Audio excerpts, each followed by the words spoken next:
stand together and fight this disease. I've come this way before, traveled through the open door, circumstances navigated the path, and life happened all so fast. No, they got lonely. Sometimes you see, I know we couldn't make it. Even when I'm off beat, I still land on my feet, and nothing can shake me, cause I know my took a hold. I never. This is where I am destined to be. I'm not ready to give up. I believe in the miracle of life. Life's a play with no rehearsal. Learn quickly, they'll come for your role. Games to play, can't take it personal, cause the devil is a liar. Telling you the truth, hey. It's all in what you do, hey. Some things you gotta do, hey. It's fight for millions, take a second, see the blessing in it. With much expecting, much is given. When I made the living, now I'm giving back to children. Never let the power come first before your happiness, yes. You can be the best if you go the distance. Mix a little sweat with your persistence. You know that the best things are never instant. Just shine up, let them see your brilliance. Get up, open up your eyes now. It's the moment of truth. No backing down. We're bringing it through like ooh. For the children, it's a given. You gotta give it, be a blessing. This my personal statement. Run the game like I'm ASICs. Learn to develop patience, determined to be the greatest. Yeah, bobbing and weaving, they changing up like the seasons. Indigenous to the grind, so I do it for all my people. Jabbing the competition, back up against the ropes. You fighting for recognition, I'm fighting just to promote equality where we lack it. While cancer slowing our road, I'm confident we'll make it. We focus on common goals. Yeah, give back, give love, giving something away. Never give up, stand tall to fight another day. 2 toes, 2 feet, I stand on the ground. I'm going back soon and fight this final round. Life's a play for no rehearsal. Learn quickly, they'll come for your role.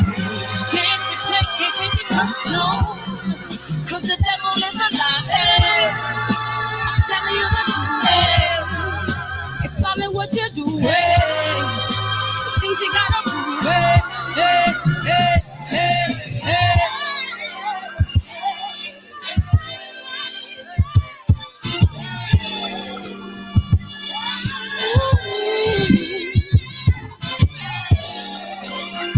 I'm gonna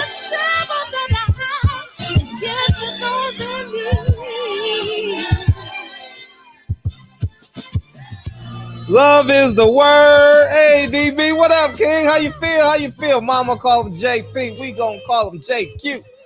Hey, Mike Moss, Reese, Deacon 305. He's back wearing that 4-5. Man, what's up? Hey, D-Bug, Oxum, what's up? Rutledge, man, I appreciate you coming in tonight, man. Thank you, Nassim the Dream. What it do? TBA, what's up? D-Meon Smith, what's up, man? You new to the show, man? We appreciate you coming in, man. Appreciate you coming to the... Welcome to the show! What's up, KJ? And we have Blast Off, man. What's up, y'all? What's up, Unique Don? So I appreciate it coming. We got a lot to talk about. Man, god damn, we got so many subjects to talk about, man. We got David Benavidez. Y'all DM'd me about Sean Porter. Y'all DM'd me about Wilder Fury. Y'all DM'd me about Chocolatito. I watched the fight, so we can talk about that. We can go anywhere y'all want, man. It's just us. You know what I mean? And we want justice. Yeah, man, I'm gonna open up the phone lines. It's no me. We're gonna try and get as many as y'all in as we can tonight. I don't know where y'all going, but hey, Jamal Charlo, David Benavidez, Caleb Plant, You guys let me know where we at, where we going. You know what I mean? Are we catching the Greyhound? Or are we taking the plane? When we get into our destination? When PBC gonna give us the fights, man? It's set. Hey, I'm gonna tell y'all one thing. If PBC sets a schedule around David Benavidez and Jamal Charlo, they got us. They got us, man. They got us. They got us. Young Malcolm, I'm the leader of the movement. I dispense. Hey, what's up? What's up? Peace, what up, Fred? Hey, how I you want to feel? give a shout out. I'm well. I just want to give a shout out to the third shift. Mm-hmm. Also, I want to say rest in peace to Marvin Hagler. Absolutely got to do that as well. Absolutely right. And then I want to say that Nas won his first motherfucking Grammy tonight. Shout out to Nasir Jones. Mm-hmm. First Grammy win. And I want to say that I want to touch on the Marvin Hagler subject real quick before I run. His family came out and said it was complications from the COVID vaccine. Did you see that? I haven't seen it yet, but I saw Tommy Hearns post it. So, So what do you think about that? And I think is it Hank Aaron and Henry Aaron? I think his family, I believe he died from complications from the COVID vaccine. I think it's a personal choice whether you take the COVID vaccine or not. You know, I'm not going in. Do you think it's a correlation? No, I'm saying if you a correlation from the outside looking in, would you see a correlation? I think it's a numbers game. I think it's a numbers game bigger than that. I think it's a numbers game. And what I mean by that is I'm talking on the grand scale. I'll work my way down the scale. I think that it's a numbers game. It's going to be complications with it. I don't know how many are you still there? Yes, sir. Yeah. Okay, great. I don't know how many vaccines they've given, but I know it's in the millions. The sad truth is people are going to have negative results from it, whether it be death, paralysis. I don't know. And that's the gift and the curse of an unproven variable, you know. And I'm not getting on people who take the vaccine. I'm out of people's houses because you don't know what people are going through. As it pretend they may have had an uncle who passed away, a father who's passed away. You know, I've had 2 neighbors pass from COVID. So I can't tell my tenant who's been married for 29 years lose a husband to COVID and say don't take the vaccine. Who am I? You know. So is there a correlation? Do you think that's something? I was just wanting to know if you thought that was something that we should kind of pay attention to, or should we just expect? You should always pay attention to it. You should always pay attention to it. You know, a black man that doesn't have a conspiracy theory, I would question them, you know. You know, so but there will be side effects. Do I think that there's a piece of me that believes that and this is just in life, that there's zip code tendencies, and that starts and that deals with the government. I genuinely believe in that, where if you live in a zip code, you're going to get treated this way. If you live in this zip code, you're going to get treated that way. You know, I've lived in different zip codes and I've had different experiences. So I do believe in that. Okay. So basically, until we do more research, we probably should pay more attention to vaccines. Did they even? I got a question, and I'm gonna let you go. Where did the coronavirus come from?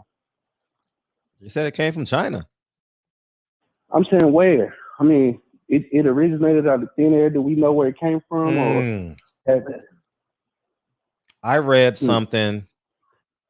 I can't pronounce that city, man. It came from that university.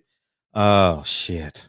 In China. Is it Wuhan? Not Wuhan. Yeah, something like that. Yeah, Wuhan. Is that?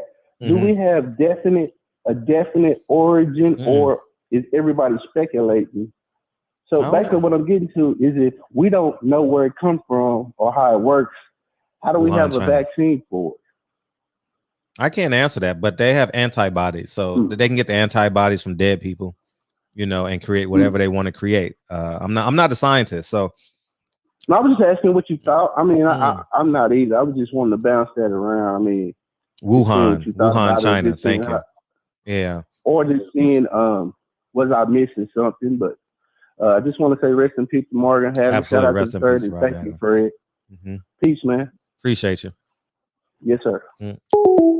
I don't necessarily have the answers, guys, as it pertains to the vaccine.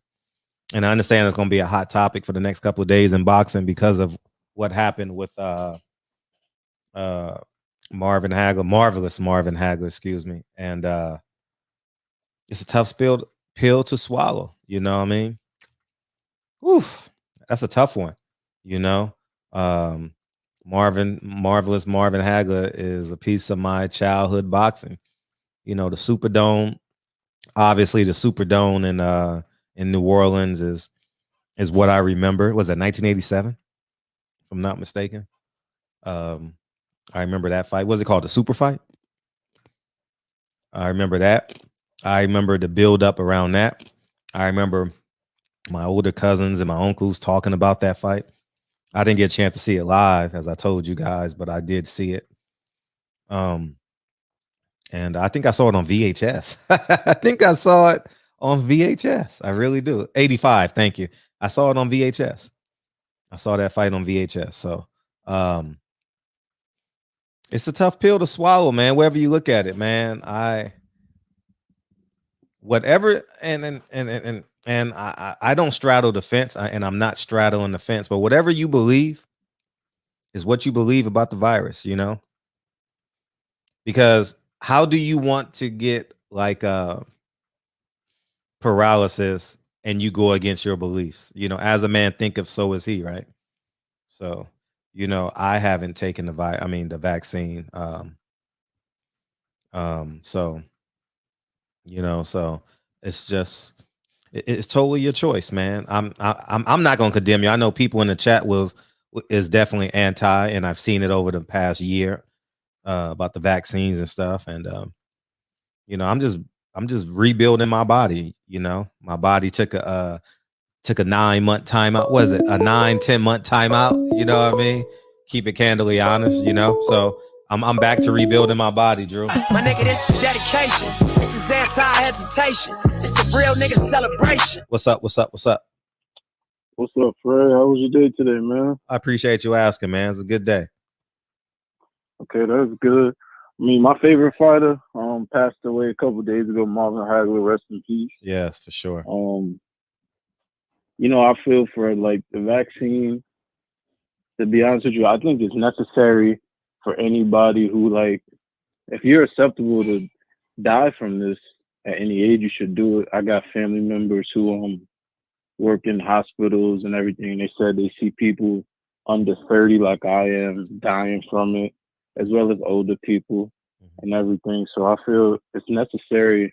If you know, like, you have a bad respiratory system or whatnot, you should do it, because you could die from something that other people like myself, I'm not going to pass away from it. I took the vaccine 2 months ago, but I live in New York, so a lot of people was going to New York when this first started.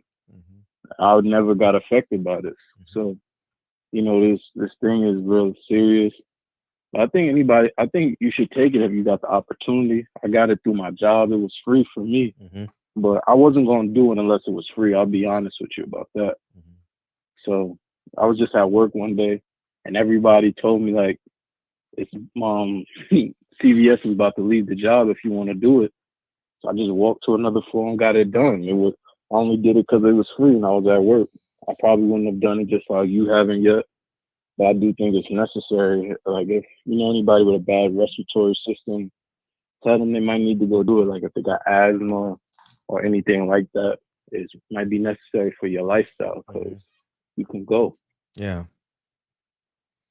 I mean, you know, people in New York, based off what I saw online and obviously on CNN and Fox and they have other news network, when it hit, they they portrayed New York City as the epic center. I don't know what you saw. I did speak to Blue Blood, and Blue Blood was sick. He had it. His whole family had it. So it's tough for me to tell a person. And I'm not saying I haven't had conversation with Blue Blood about the vaccine. Feel free to ask him on your own. But it's hard for a person who's actually seen death. And I mean, I'm not to take it, or to take it. It's for me. And I saw the videos of those trucks and those frozen, those refrigerator trucks and all that stuff in New York. I don't know what you saw, but I'm just saying what I saw in Cali. I heard about they just was piling the bodies up like they was just garbage of people that passed away from it. I At bet. the start of this, on like an island called Hart Island. Yeah. Off, like, I heard about something like that. But I've seen a lot of people pass from this, elderly people, because I know this virus is real. But at the start, I thought it was really attacking elderly people only till I stopped and looked it up. Like, because I have cousins that work in the hospital. They told me that they're seeing anybody can pass from it. And then, like, respiratory diseases, you got respiratory issues in your life. Yeah. It might attack you and you might not be able to recover, whoever that is. I'm not saying you yourself, but you know what I mean. But besides that, how did you like the Benavidez fight? Thank you. I appreciate you. I loved it. I enjoyed David Benavidez last night. I enjoyed his mindset, his mental approach towards his opponent. I really enjoyed that. Obviously, probably David would have liked to get him out sooner, obviously. But I thought he looked good. He made Ronald stop jabbing. Every time he jabbed, he jabbed. Every time he threw a right hand, he threw a right hand. And then Ronald Ellis was like, shit, every punch I throw, he's countering over the top of it, So, and that was the first 3 or 4 rounds of that fight. And then apprehension sunk in on Ronald Ellis, and David Benavidez started looking really well after round 8 or 9, and it was all she wrote. I thought Ronald Ellis showed, as like, personally, I never seen the guy fight live before. So he showed me he didn't come there to lay down. Like, sure.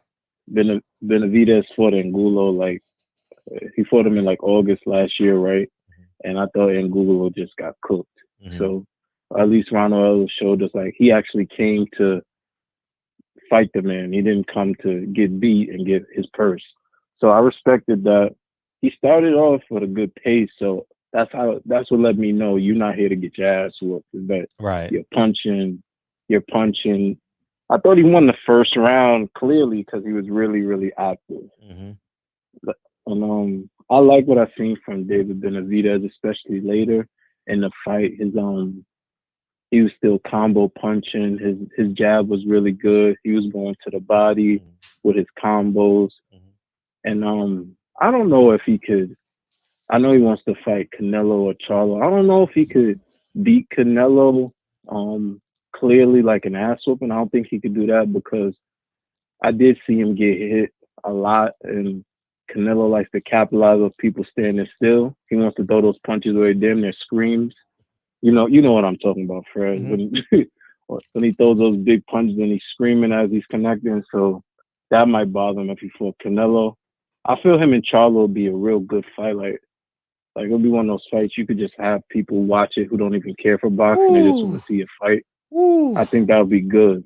Like I always tell my friends, if you ever want to have somebody watch boxing that didn't like the sport, you should let them watch like a Sean Porter fight, a guy that's just going to be on top of his opponent. Even though you may not be a Sean Porter fan. Oh, I get it. It's because Sean Porter's just on top of you. He's throwing like 80 punches around. That's what it feels like when you watching him. And like I feel Charlo and Benavidez would be one of those fights where they throwing so many punches. It's like you don't even gotta like boxing. It's just like, damn, they doing it. They swinging. Right. I just think I think that'll be a good fight, him and Charlo. And I thought he did good, and I think he improved a lot. I think he could probably beat Caleb Plant the way he said he could, because that high volume of punches, Caleb Plant don't really put himself in the high guard. Truax was hitting him, not with clean punches, but he was doing it. So I think Benavidez could probably beat Caleb Plant, depending on how they both come out. I think that'll be a good fight, but I really would love to see him in Charlo whenever that could happen. Who knows? You know how Jamal Charlo get with the weird stuff, talking about vaccines and your age limit, but I think it'll be a good one if they could fight. Yeah, it would be a great fight. Be a great fight. And even though Canelo moves, he doesn't punch and move. No, you know, he's very flat-footed when he's on the off when he's thinking offense. He slips punches and all that, but he's not fighting like Pernell Whitaker, like he's slipping, jabbing, moving, and you know what I mean. So he's either I've never seen him counter off a defensive move. I mean, he's done it obviously because he's a professional fighter, but you know when they show those videos of him slipping, I don't see him throwing up jab off of that. You know what I mean? I don't see him do stuff like that or throw a jab or pivot and throw a left hook. You know, I don't really see him do things like that. So I'm not sold on Canelo simultaneously doing offense and defense. But what I will say, what Canelo's biggest strength is, the motherfucker's been in shape for a year.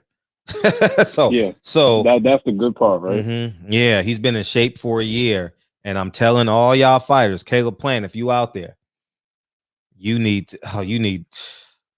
better be in shape. And if he leaves you at the altar in September, you better put in a fight because he's definitely gonna pick you on short notice for December. That's just who he is, you know. So I think that Canelo's in dog shape right now, and I know what that feeling's like. You feel like you can take a bullet to the head and walk through it, you know. So of course, that's how you feel. But I feel you're right about him being in shape, and you're also right about like he doesn't punch while other people is punching. He doesn't counter with a good left hook or up jab. The closest thing to him doing that was probably versus Golovkin, because he probably hated Golovkin as a human being, so he really just wanted to hit him. Right. You know. But that's not on a regular. Canelo's gonna make you miss, hit you, and then walk it off. He doesn't do that. He just makes you miss and then walks it off. He don't really hit you while you throwing. But I think Caleb Plant, personally, I think he needs to fight more for somebody who I think he has 22. He's 22-0 or something like that. He doesn't fight enough. He doesn't fight enough for me. That makes me feel like somebody's gonna catch him on a bad night. No matter how much you train with Larry Wade and no matter how much good sparring you get hurt more in the gym than you are in the fight because that's just the way it is. Because we could spar tonight and tomorrow night. You're never gonna fight tonight and tomorrow night. So you're always risking your health every time you spar day after day.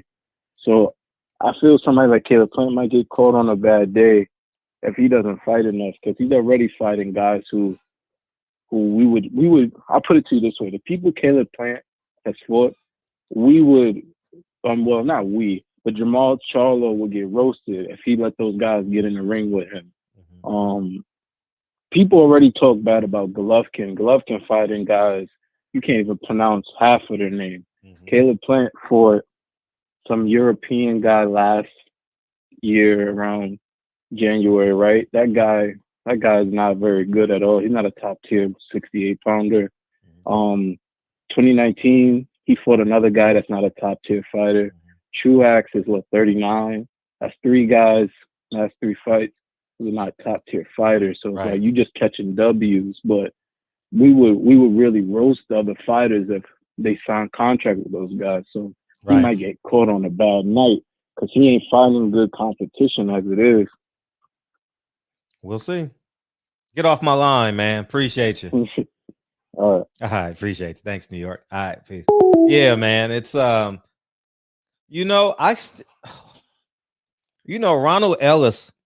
That's his name. Is that his name, Ronald Ellis, man? Please. What's up, big homie? Guess who in the building right now? So I ain't said this in a minute, man. Negro. I ain't said this in a minute. Pastor Usher Deacon 305, man. How you feeling? How's your health? How's your family? Hey, too blessed to be stressed and highly favored. I didn't ask how Everybody's you. blessed. I said how your family doing. I don't care just about you said yet. Everybody's blessed. All right, You all didn't right, catch that. all right. You being greedy and shit. We'll deal with you last. Let's talk about your family. What's up, man? I'm great to hear your voice, man. I think about Thank you you, my every day that you don't call in. Every day you don't call in, I think about you. Swear to God, man. No lie. Hey, I appreciate that. All Love, the time. brother. I appreciate All the that. time, Yeah. man. What's up? I came through pretty good, man. I thank God for it. Like, it's like my speech. So I'm about to do it now. It causes me to stutter a little bit. He said, "Oh well." Oh shit! You know what I do to people who stutter, right? I seen that. I seen that. I thought it was a joke. So that guy really got to stutter like that. Huh? Yeah, he does. Yeah, he cool. Yeah, man. But man, I missed the fights last night. Your old ass fell asleep. Yeah, man. Like I know. Ever since this thing happened, my sleep pattern got kind of thrown off. You missed a good night. It was a good night. I believe so, man. I say, man, that's I catch the next go round. Mm-hmm. Yeah, with the I forgot the kid's name. He's going to fight the boy out of England. I think May 8th. 20 something. Oh, right. You talking about Jose Ramirez? Yeah, that too. But I think this guy is out of Adrian Broner's stable. He went to the military. Jamel Herring. Yes. Yeah, yes. He's fighting April 3rd against Carl Frampton. Yeah, that's a fight I'm looking forward to, man. Are you really? That's gonna be okay. Yeah, that's gonna be a good one right there, bro. That's gonna be a good one. You know what I'm saying? That fight is bought and paid for. I'm a Frampton fan. Whatever you want. Hey, that boy can fight, man. I became a fan when he beat the one Tank just knocked out, Santa Cruz. Good fight. Yeah. I was there for both of them. No, I wasn't there in New York. I was there in Vegas. Yeah. Yeah, man. That was a hell of a fight right there.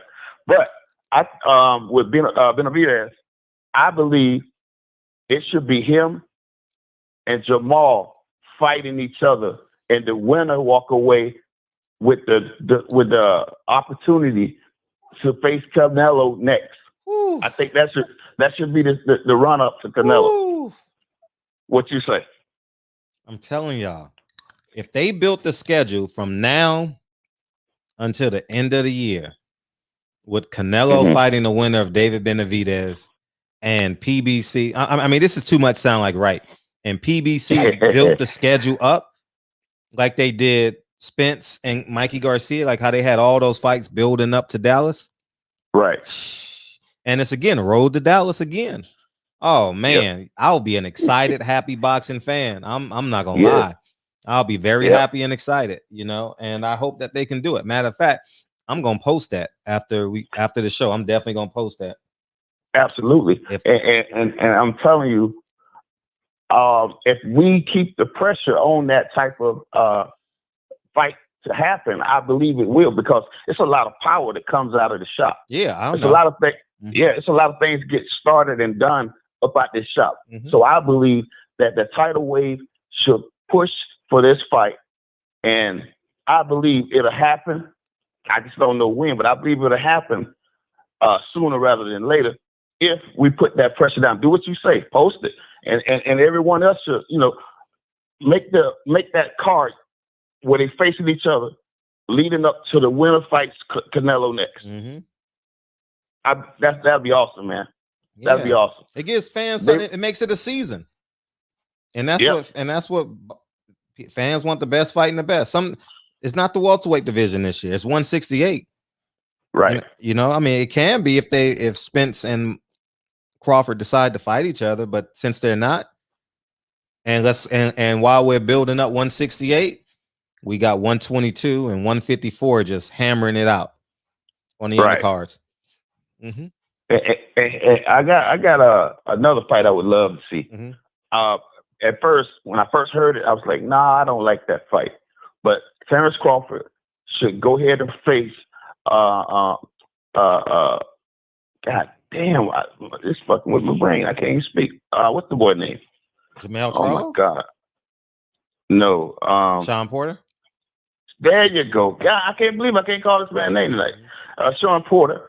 And if you don't get Sean Porter, and I think since Broner keeps struggling with his weight, I would like to see Broner and Crawford go at it.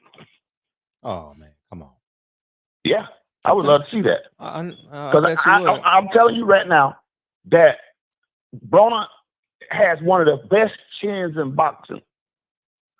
Not just that, this man can really box and move. He would give Crawford problems that he never seen before. I'm not saying he'll beat Crawford, but that would be a stronger test than even Crawford would realize until you get in that ring with him. Doc, hey, what were you diagnosed with?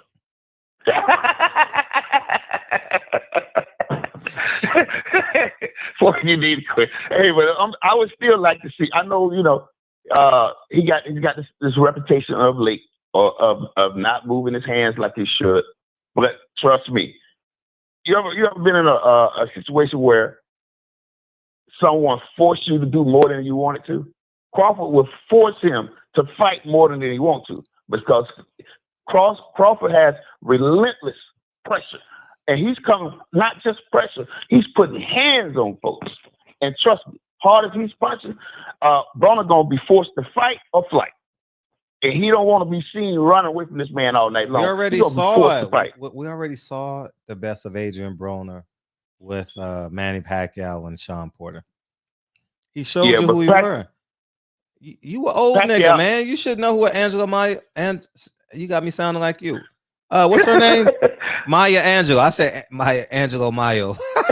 Maya Angelou, man. Man, y'all better start believing that great woman. Yeah, God bless that queen. Yeah, and RIP, man, to one of the greats, man, Marvin Hagler. You know what I mean? Mm-hmm. I got one of his movies too, man. He was a great actor as well. Mm-hmm. You know what I'm saying? And great man, just all around great guy. Mm-hmm. And it was sad to hear that. Yeah. Man, I just want to shoot a shout out, man, real quick. DB, Reggie Owens, Unique Don, everybody, Patty Dean, man, love and missed all y'all, but I interact with y'all on IG too, man. If y'all drop something, I'm supporting you. I'm gonna tag you. I'm gonna get in your comments, and I'm gonna show my support, fam. You know what I mean? I enjoy it. Especially Reggie, he keeps me laughing, bro. He be dropping some crazy shit. Yeah, we missed you, man. We definitely missed you. We definitely missed you. Yeah. So thank you. I appreciate it, man. Oh, all right. I'm gonna get off for my throat go all the way out, but I appreciate y'all, man. Love, appreciate you. All right. One. All right. Welcome back, past Usher Digging 305. Now we need Triple OG to call in. Triple OG, where you at, man? And the tables will be back. The barbershop will be back. You know what I mean? Barbershop will be back. And this is what it feels like. What's up? What's cracking with you, man? What's going down? Not much, man. How you feeling? How you feeling today? I feel good, man. I feel good. I feel really good. Yeah, what's up? Yeah, we had a weekend full of combat sports, man. Yeah. Let me first I gotta give my respects, man. Rest in power to the king, marvelous Marvin Hagler. This is one of those dudes, man, who you, as a kid, if you grew up watching boxing from your father or from your grandfather, this is one of those times, and he's sitting in his rocking chair and you sitting on his lap, you know what I mean? And you getting ready for the fight. I mean, he getting ready for the fight, and you feel all his energy. My grandfather was a huge marvelous Marvin. He was a boxing fan, period. But, Hagler,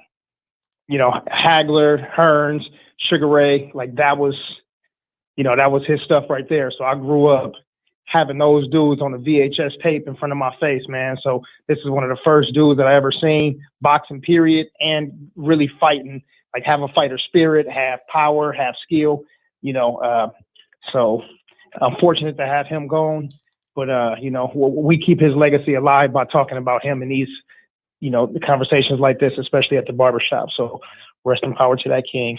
And as far as the vaccine, man, don't trust it. We know what Tuskegee experiment was like. So yeah, we don't trust it. But man, it was a whole lot of stuff that happened, man, in boxing, man. Chocolatito versus Estrada. That was a great, great, great fight, man. God, that was a good fight, man. And I love seeing that. Two guys who are still in their primes, you know, guys who have solid records. You know, no person's considered a bum. No person's considered hype. You know, no person's considered a weight bully. It's just like an even fight, and guys get in there and squab and scrap, man. That was good. The only bad part is one of the judges was suspended, Carlos Sucre, what they consider to be an outlier scorecard. Reggie Owens did a video on it earlier, great piece. But and that's what needs to happen in this sport. You know, these dudes start having these outrageous scorecards, you know, or having referees that seem like they're too interactive in the fight and where it affects the outcome. You know, we got to put these dudes on trial. We can't just keep blaming boxers and keep blaming promoters and managers and everybody else, but judges and referees end up getting off. So I agree with that. Get that dude out of there. And his pockets were probably lined up with somebody. So, you know, we make him pay. But shout out to my brother Not Seeing the Dream back. And man, shout out to Deacon 305. Good to have them brothers back in here with us, man. Isn't it? Yeah, good stuff. David Benavidez, man, listen, a rededicated, or let's say a dedicated David Benavidez is so ready. Man, he looked good, good power, great combos. Listen, I wouldn't be mad if he fought Plant. I wouldn't be mad if he fought Canelo, but I think the Charlo fight is what everybody is looking for. The build-up, the storyline, it's fan requested. The race component is always going to be there. Two skilled guys in their primes, young, you know. This dude is out of Arizona, but probably got a whole lot of California behind him. You know, all of Texas is behind Jamal Charlo, no matter what, good, bad, ugly, indifferent. They're going to back him. So it'll be a fight. I just hope that we don't have to, what a lot of people might want is like, hey, let's wait for the fans to get a chance to sit down. Man, let these dudes fight. Shit, if it's a good fight, shit, we can, or a bad fight, shit, we can get a rematch later on when fans are able to get involved. But we need to see that fight, right? Make it happen. Make it. But I think for more than anything, I think we'd like to see Charlo first, you know, and then Canelo and then Plant. And then there was an interview. Shout out to Boxing Social, man. Me and you both watched this video earlier, the interview with Mauricio Suleiman. And Mauricio Suleiman said some things that, you know, some people might call inflammatory, some people might call him a liar. But listen, he came out and he said that Devin Haney and Ryan Garcia's camps both asked for the fight not to happen so that the fight could build up. And I think that we were either lied to, manipulated, or had the wool over our eyes thinking that that fight had potential to happen. Right. So we're here going back and forth online, you know, with each other, and we're getting our juices flowing. And according to Mauricio Suleiman, who's not 100% trustworthy, but, you know, he said that that fight never had a chance. These guys wanted to wait for crowds to be involved and also for the fight to build up. So that was very disappointing and disheartening, you know, especially with the type of backing that both of these guys have, you know, two California guys, Southern California, Northern California, both having crazy fan bases, both, you know, quote unquote money fighters and all of that. So that was disheartening, but, you know, let's look forward to the Linares fight. Hopefully he gets Devin Haney goes in there, wins that fight. And I think they already have it set up for him to fight Javier Fortuna if he beats Linares, according to Mauricio Suleiman in that video. But whole lot of stuff going on, man. What you got? No, it's right. And you and I, we can work backwards a little bit. You and I spoke about the and our pre-production text messaging. Oh man, that's funny. And I was shocked, man. I'm sitting there like, I was like, hold up. I thought Ryan Garcia was ducking this whole time. And we got H Money, and we got H Money on deck too, so he'll be gladly respond to this. Yeah. And when Mauricio Suleiman will be in the shop April 19th, Monday, April 19th. So make sure y'all write these down and don't forget. But I'm very interested to find out, when did they agree on this, because they had to, just based off of how he narrated his answer or curated his own personal answer, was that Linares was set because of that, and he has to fight for Tuna. So I want to ask the parties to be all parties involved. You know, Bill Haney is very close to the shop, and Mauricio Suman will ask him on the 19th, when was this orchestrated? So we'll know, you know, because you know what I mean? Because if we're fighting for these fights and things are going on behind the scenes that they're not sharing with us, what's the point of us fighting? You know, and that's all that I'm saying. Like, let us know so we can act accordingly. You know what I mean? So yeah, let us push for a fight that can actually happen. Right. I still don't think that Ryan, I mean, even if it was right now and nobody said anything, I still don't think that Ryan wants to fight Devin, because he said it out of his own mouth that Devin Haney is the toughest fight for him. He said he'd rather fight, I think, T, a female first, and then Tank, and then him, or vice versa. But at the end of the day, he said Devin is the toughest guy for him. You know, they have history. Devin's already beat on him before and made him look silly. And that's probably, I don't know, maybe that's probably the biggest money fight too. I don't know. It's tough to think that somebody in the division has a bigger money fight than Tank. But yeah, Ryan said out of his own mouth, you know, and directly in interviews. But yeah, man, listen, if the fight's not going to get made, we could fight for that fight later. But tell us so we're not wasting energy and wasting videos and wasting conversations, you know, like because he made that statement, now we know that the Loma fight wouldn't have happened. You understand what I'm saying? Like, Haney and Loma was an impossible fight to make. The route that the WBC has for him, and it came out of Mauricio Suman's mouth, and we're going to have him in April 19th. So hold on to your comment. We're a month away from that.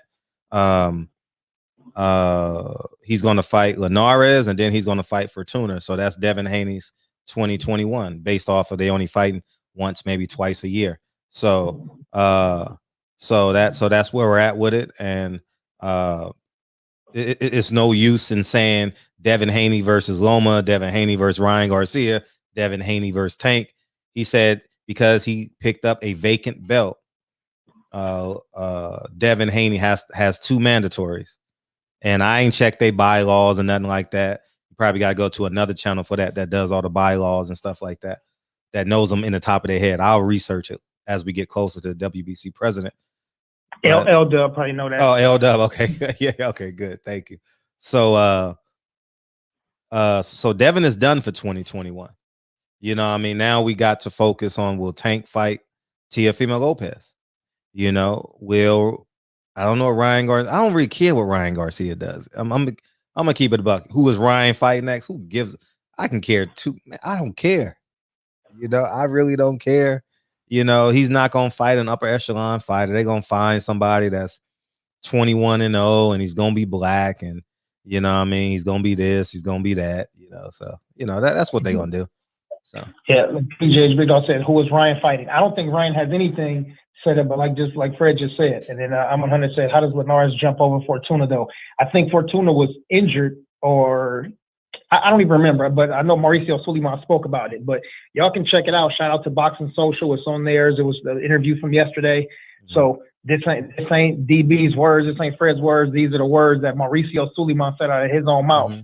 So you know, don't ask me what somebody else thinks about it. I'm just telling you what's there. Go listen to the interview and come right back. You can listen to it halfway through here. Shit, yeah. It's a 30-minute interview. Yeah. You can listen to it and make your own judgment. Yeah. Shit, at the end of the day, shit, I still got Devin putting hands on Ryan, but that's not the point of this. That's not what we're talking about. We're talking about that we've been advocating and pushing for a fight that has no potential. Yeah, it has no potential, right?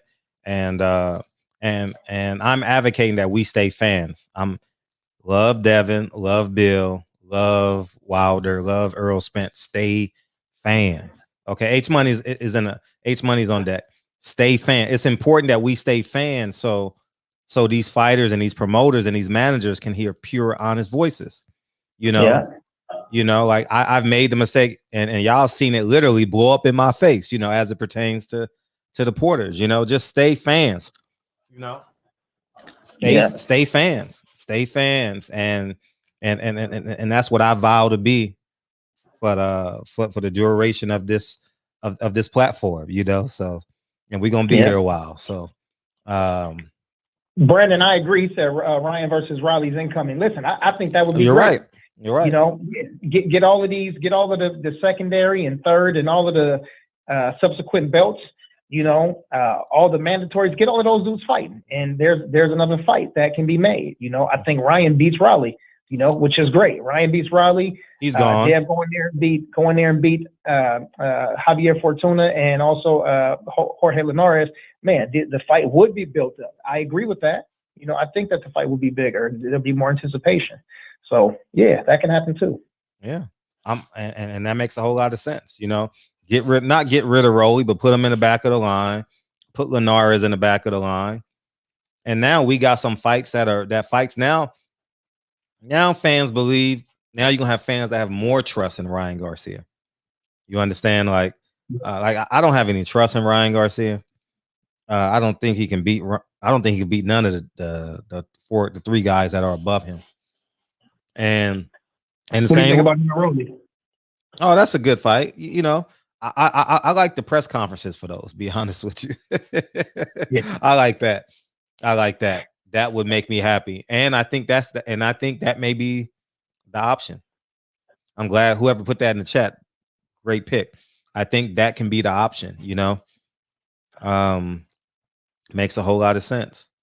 It does. You know, and we got to keep the same pressure on Tank. When Tank signs up to fight this guy from Mexico that's 21-1 and he's the number 1 ranked WBA, whatever. I don't know, whoever he's fighting. We're gonna call Tank out too. You know, it's a bogus fight. You know, and just keep the pressure on them. Just know when they come in here, they know that Reggie is speaking on behalf of what Reggie wants and the fans. It ain't because I'm a diehard fan of this, I'm a diehard fan of that. And no, man, just tell these fighters the truth, man. And they know they're gonna get the truth when they come in here. And I think that's important. You know, we're gonna keep our integrity high. We're gonna overvalue every dollar we spend on boxing. You know, and I think that's what makes this platform growing and more powerful, is that we're gonna speak with our money and we're gonna speak with our mouths.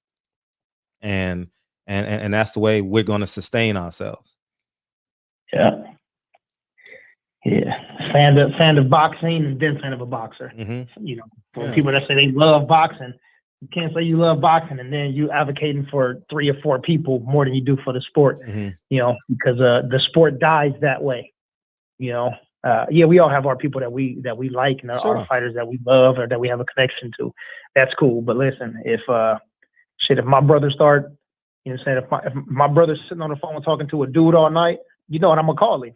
You know what I'm saying? Like, that's what it is. Be like, man, what are you doing? Like, I'll be playing video games and old dudes until 2:00 in the morning. That ain't how we get out. Like, you a punk if that's the case.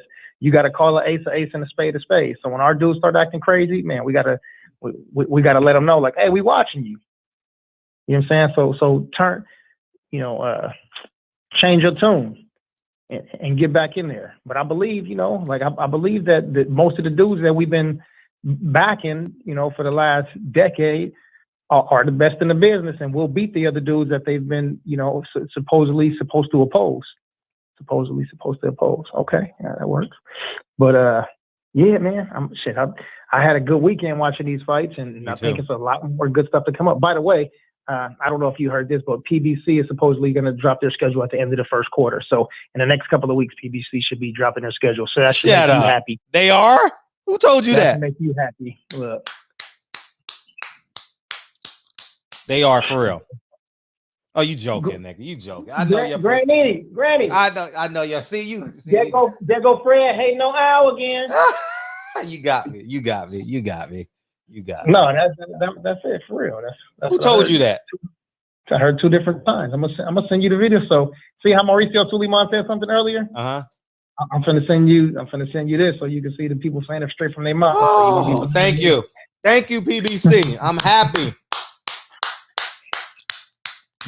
That's all we want to do is be fans, man. Can I be a fan of the sport? Can I look forward to April 19th? Can I look forward to May 13th? That's all I want as a fan, dog. That's it. That's it. Thank you. I'm happy. Mm-hmm. Yeah. So yeah. Send me that video. Ace, I want to play it. Timestamp it for me. Timestamp it for me so I can post it in the so we can all watch it together. Tell him, Reggie. Tell him. Oh, Fred is a Heyman hater. A schedule makes you happy. Yes, because now I know what PBC is made of. We sitting here every Sunday after every week, like who's fighting next on PBC? I don't know. It's like the Grinch. You know, like I'm a everybody hater. How about that? I'm a Eddie Hearn hater. I'm a Bob Arum hater. I'm a Al Heyman. I'm a everybody hater. All right. So, hey, Fortuna is fighting Coda. Oh my God, no. He fought four times in 3 pay-per-views.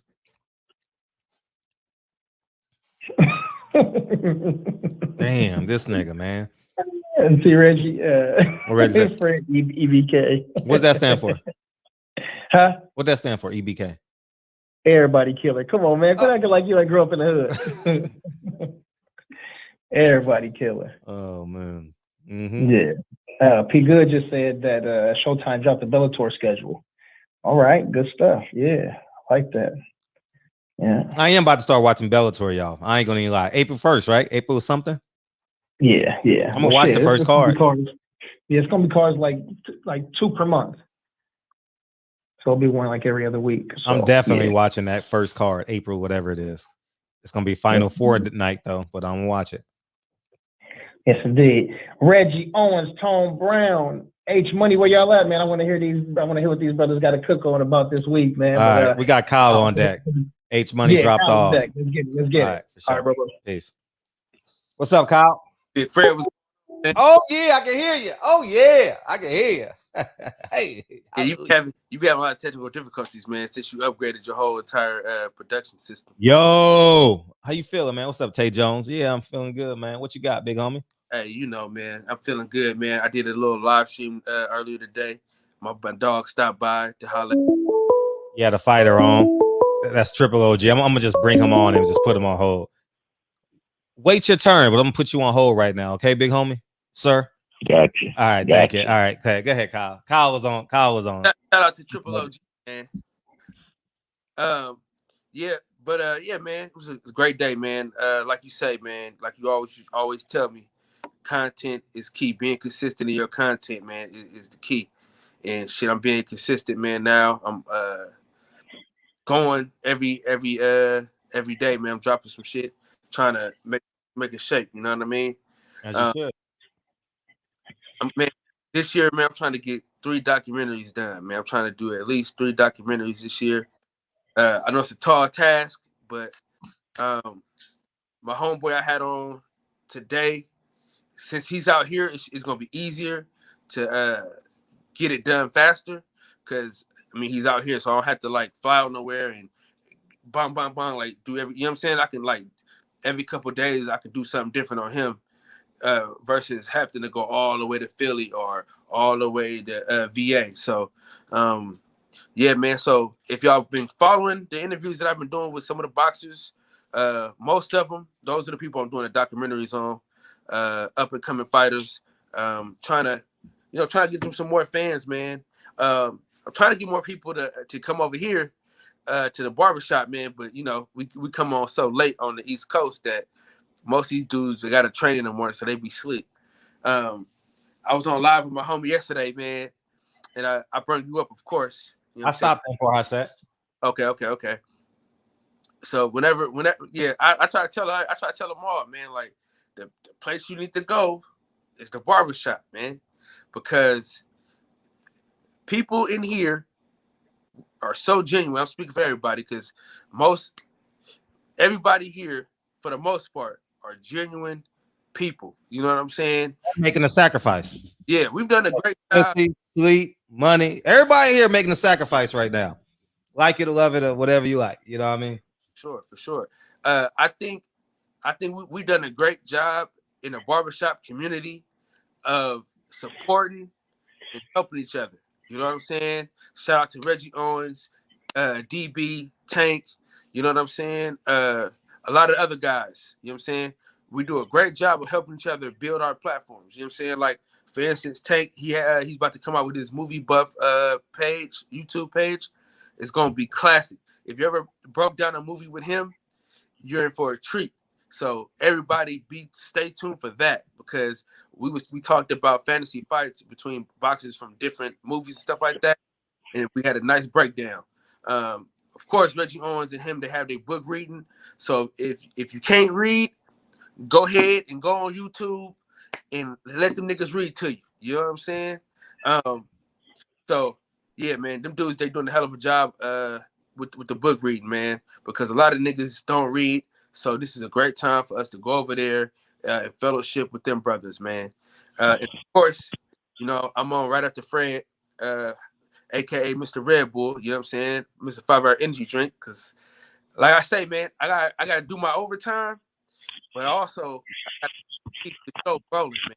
You know what I'm saying? Like, I be doing like hours instead of the 2 hours, because, you know what I'm saying, I be trying to get up and go to work. But yeah, man, I'm finna be going hard, man. So Red, you, man, keep your foot on these niggas' necks. And of course, we right after Fred, we going on. And this week, man, I'm gonna try to get some people on. I'm gonna hit my boy Tay Jones.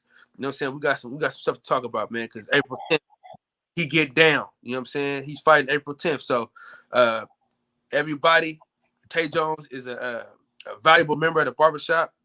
You know what I'm saying? So April 10th, he's fighting. Who? Tay Jones. Who? Tay Jones. You feel me? April 10th. I'm getting my ducks in a row right now as we speak. I don't have to pay for the hotel when I go out there. All I need is a rental car. So I'm set, ready to go. I'm looking forward to seeing him get out, man. I'm supporting him like he supports us. So if you in Atlanta area, get your ass down there. If you in the surround East Coast and the South, everything is close to each other. Ain't nothing but 2-3 hour drive. So get your ass in the car and support that brother, man, like he supports us. He gives us all the wilder information that we hope, need, and desire. You know what I'm saying? He don't hold shit back from us. So let's support that man in his endeavors of being a great fighter. You know what I'm saying? And I know I'm a terrible goodbye person. God damn it. I just hang up on you for now. Peace out. All right, big friend. I'm gonna get back in the chat. Oh shit! Guess who's in the building? So, all you scared to death Negroes.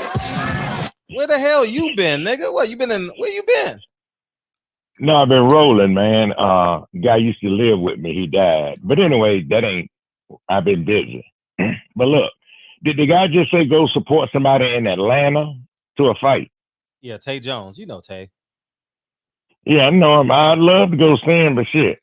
You know, Atlanta got everything. Got AIDS, got scurvy, got corona.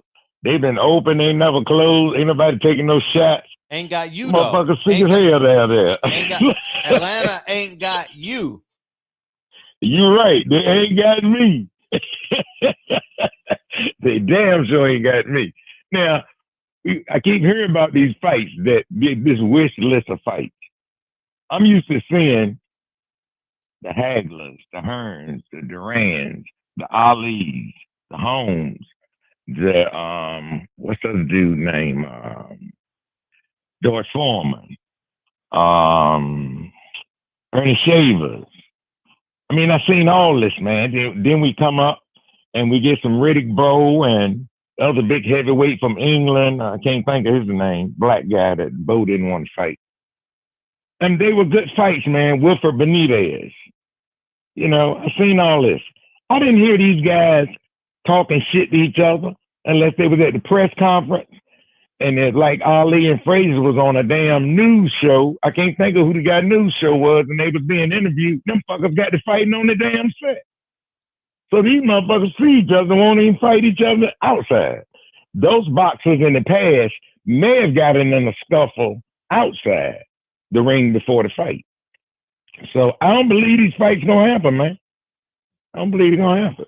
And we can call for it as much as we want. Hell, I've been waiting 5 years for them. 5 fucking years. Goddamn.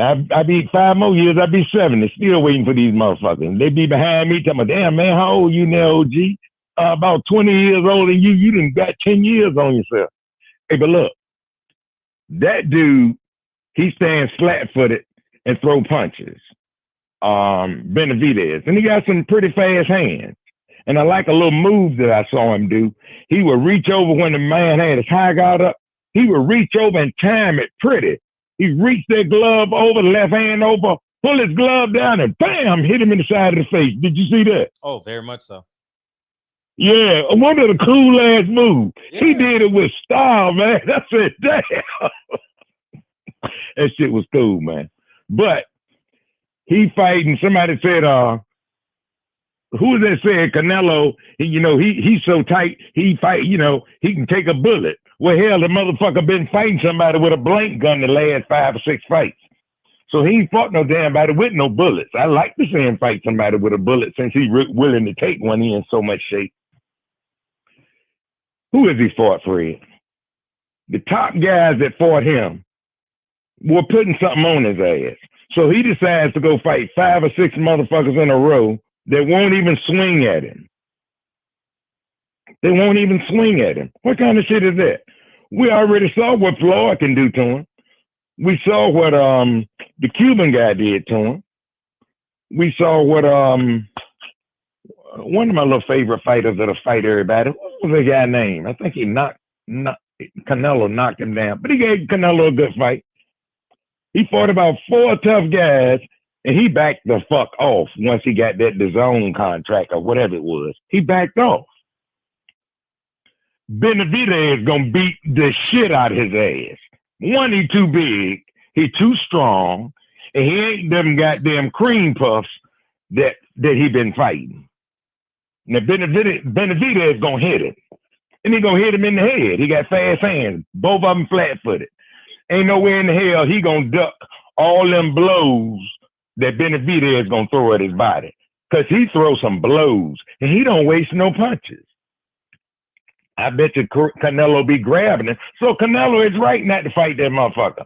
Canelo is right not to fight Charlo. I don't think he want to fight any of them Charlos.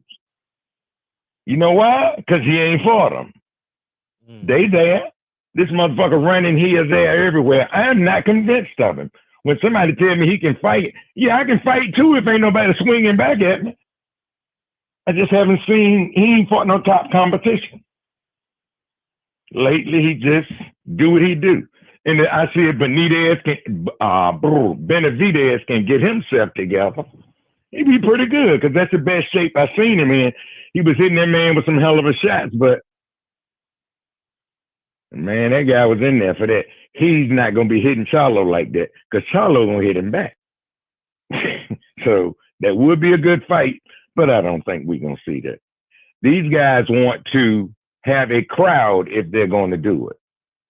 Now, it was worse enough when they had crowds and they won't fight. But I think this little thing that just went on now with them, this COVID thing where, you're fighting and ain't nobody in there, this going to make them want to fight somebody tough and get a big crowd to come see it. That's the only thing left for them when this thing get under control. And ain't nothing going to get it under control but the vaccine. All I can tell you is, yeah, the Tuskegee experiment was real. So what they doing to the whole world now? I heard, look, I'm going to use y'all word. I heard some niggas say, man, when it first came out, man, COVID ain't real, it ain't real. Yeah, now COVID real, they're saying don't take the shot. Okay, take the shot or don't take the shot. Do what you want to do. Did it kill these motherfuckers? Probably did, probably didn't. Hagler got hit upside his head a lot too. Could have went away from some of that shit, okay? Some people go away with it, some don't.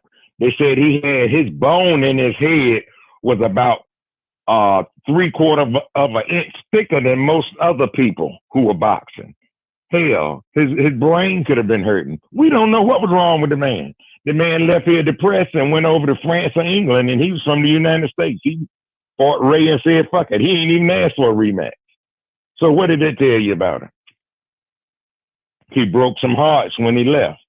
And he was almost forgotten. So, I mean, I think that's all I got on that, man. I'm gonna go back into my little sadness now, into my what do they call it? I ain't mourning, but my man did die, man, and he didn't, it was rough too, man. It was rough. Yeah, condolences, man. Yeah, it was rough. Condolences on behalf of the barbershop, man. For sure.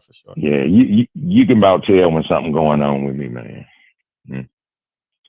Yep, but anyway, Fred, I'm in the chat, and I be in here some nights. I get in here late, I'm over there trying to help people with him, and then he finally passed, and that's the biggest relief for somebody is when the person passed and is suffering, Sure. So, yeah. But anyway, Fred, I'm back in the chat, man. I be in here some nights. If I come in late, I don't say nothing unless I write something, Okay. But I'm in here tonight, dog. Dog. All right. Love you, King. Love you too. All the time. All right. All the time. All right. Bye. All right. The barbershop is officially reset, man. It's officially reset. Now, all we need is the comment in the chat, and we'll be A1. What's Ty Dolla $ign? Hey, what's Ty Dolla $ign's young older brother name? Oh my God, I'm drawing a blank on his name. Remember Gibb was like, that's Ty Dolla $ign's older brother. That shit was hilarious. We need him to make, if he comments in the chat, we good. You know what I mean? Yeah, man. Camera 2, it's coming, man. I just gotta fix it, man. I gotta fix it. It's Omega Red. Yeah, Omega Red. We need Omega Red to comment in the chat and everything, and the fulcrum is balanced, So yeah, the phone lines are open, and I think H Money called in. He wanted to beam in. There you go, big homie. All you. Yeah, man. Yeah, Mike. So hopefully, it's coming back, sweet son. Fred don't waste no money. You already know that. Hey, I just got tired of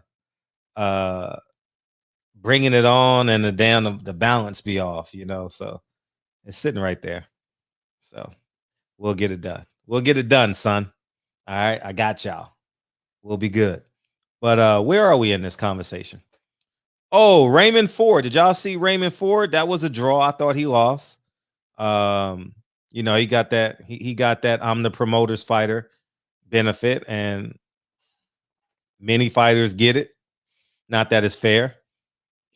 So hopefully he learned something. Hey, by the way, the zone card had a lot of character to it, didn't it? We had Raymond Ford, the 8-0 prospect who looked like he's gonna be the next Jaron Ennis. Then you had the midget fighting the Japanese guy. Oh man, it was just so much going on, man. That dude was 410. The dude was 410. What you coming back in here for? Hell no. Nah, I can't let you. Nah, hell no. He ain't lose that fight, bro. Man, peace. Yeah, he did. Hell yeah, he lost that fight. Hell no, man. He lost that fight, dog. Hey, I watched it. He lost it. Which round? Man, I don't know what rounds. I was just scoring it like he lost the fight, man. It was 8-round fight. He lost 5-3. Hell nah, man. He didn't throw no punches. I had him winning, bro. Of course you did. You rooting for him. Huh? You were rooting for him. Of course you did. Oh, shit. Here he go. Bruh. And the referee let him get away with some shit too, man. Oh, God. Man, come on, man. That guy, man, the guy didn't want to fight, man. He just wanted to throw 2 punches in style. He'll be back, though. They're going to do a rematch. Yeah, maybe they'll do a rematch. I say go get a lighter guy. Teach the kid. He got a lot to learn. He want to look cute. Man, his defense is normally way, way better than that. I know. Competition is normally way, way lesser than that. We're gonna see, man. You know what I'm saying? I know it's trainer, so I'm a little biased. But he went.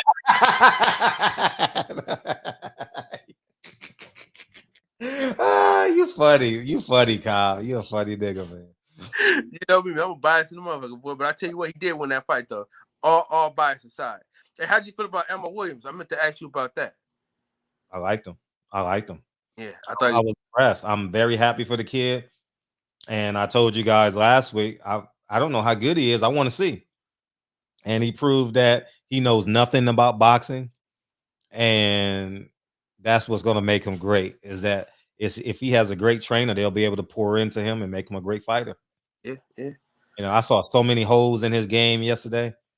He's such a great athlete, though. I don't like the shoe shining. The shoe shining is the thing that kind of make me. It's like he want the stoppage, but it's like the shoe shining. That's cool, but he could have really hurt him if he didn't do the shoe shining. He could have got him out of there. If he didn't do that shoe shining, he would have really just picked his shots. He could have got him out of there. Right. But they be doing that Asa De La Hoya bullshit where you don't really be hitting nobody. But other than that, though, he looked good, though. I mean, that was a big step up in competition for sure. Oh, the biggest I've seen in a long time in boxing. I don't know if you guys can jog y'all memory, who's had a bigger step up than Emma Williams? I mean, as the show goes on, feel free to put in the comment section. But he was supposed to fight my homeboy. That when I was sending my little cousin to get trained before his parents just fucked it off. He was supposed to fight Emma Williams, but he got an injury like the last week of camp. So that's how they put other dude in there. So I would have wanted to see that, man. My homeboy would have got some shine. It'd have been a big money fight for him. But all right, Fred, I'm back in the chat, man. I just wanted to argue with you about that Raymond Ford thing. Appreciate it. Beam in as much as you want. What's up, man? What's good, Fred? How you feeling? I'm feeling great, man. How you feeling?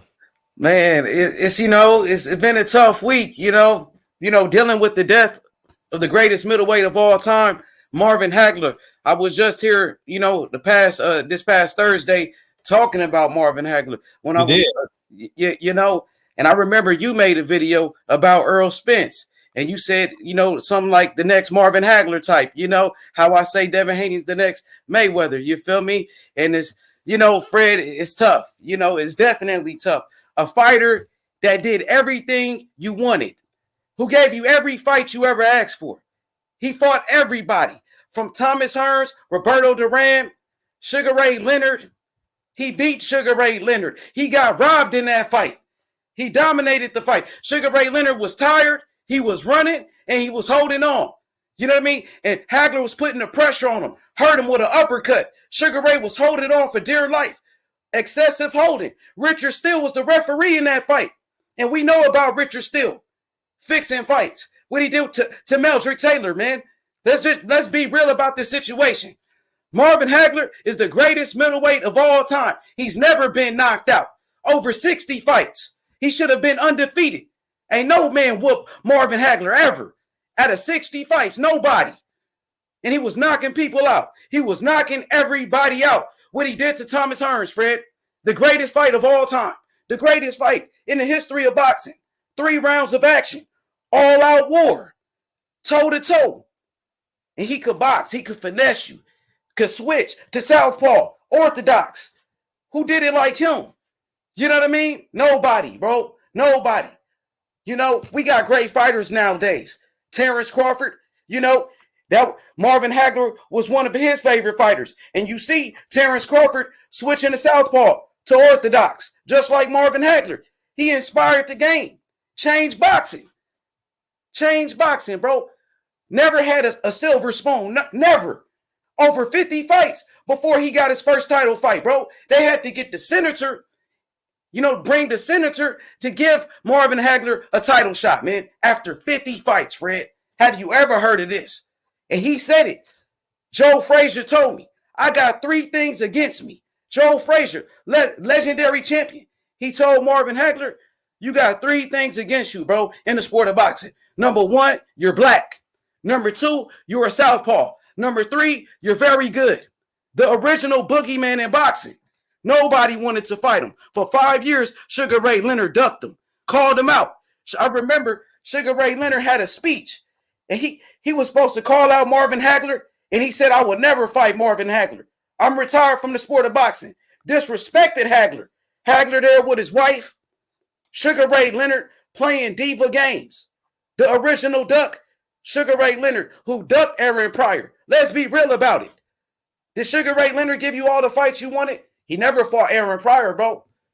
You know what I mean? So, hey, Fred, at the end of the day, you know, can't nobody fuck with Marvin Hagler in this era. None of them. Derek James, he said, Derek James said Earl Spence got better skills than Marvin Hagler. That's a fucking lie, bro. And if you come to the barbershop, I'm going to cook your ass too.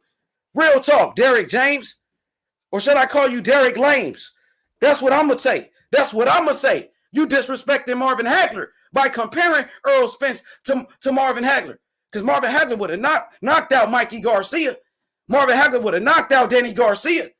I guarantee you that. Throw in the featherweight like Mikey Garcia with Marvin Hagler, bro. And you see what's going to happen. Come on, man. This shit is games, man. These guys are capping out here. You know what I mean? Marvin Hagler was from a different era, from a different cloth. Bernard Hopkins said he looked up to Marvin Hagler, bro. Niggas better stop playing, man. Pay homage right now, bro. Real talk. We lost Kobe. We lost Hagler, the greatest fighter. Come on, man. What is going to be? What is going to be, Fred? You know, but hey, man, it was an honor to speak on behalf of Marvin Hagler, bro. Marvelous Marvin Hagler, the greatest fighter in the middleweight division, the best fighter in his weight class, man. We out, man. The GOAT, man. Salute.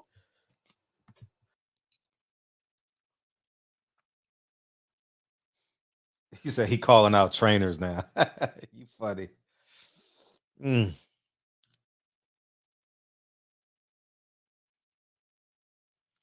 Mm. Yep. Yeah. Turn up. Turn down for what? What other fight was on the call? Oh, we back on Ammo Williams. I thought he looked good to me. I thought he did. I'm trying to think who's had a bigger step up fight. I don't know who's had a bigger step up fight. Oh.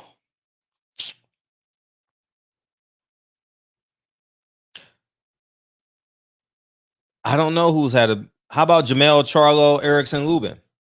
How about that? Is that a good? Would that be considered a? Nah, that's different. That's different. That's different.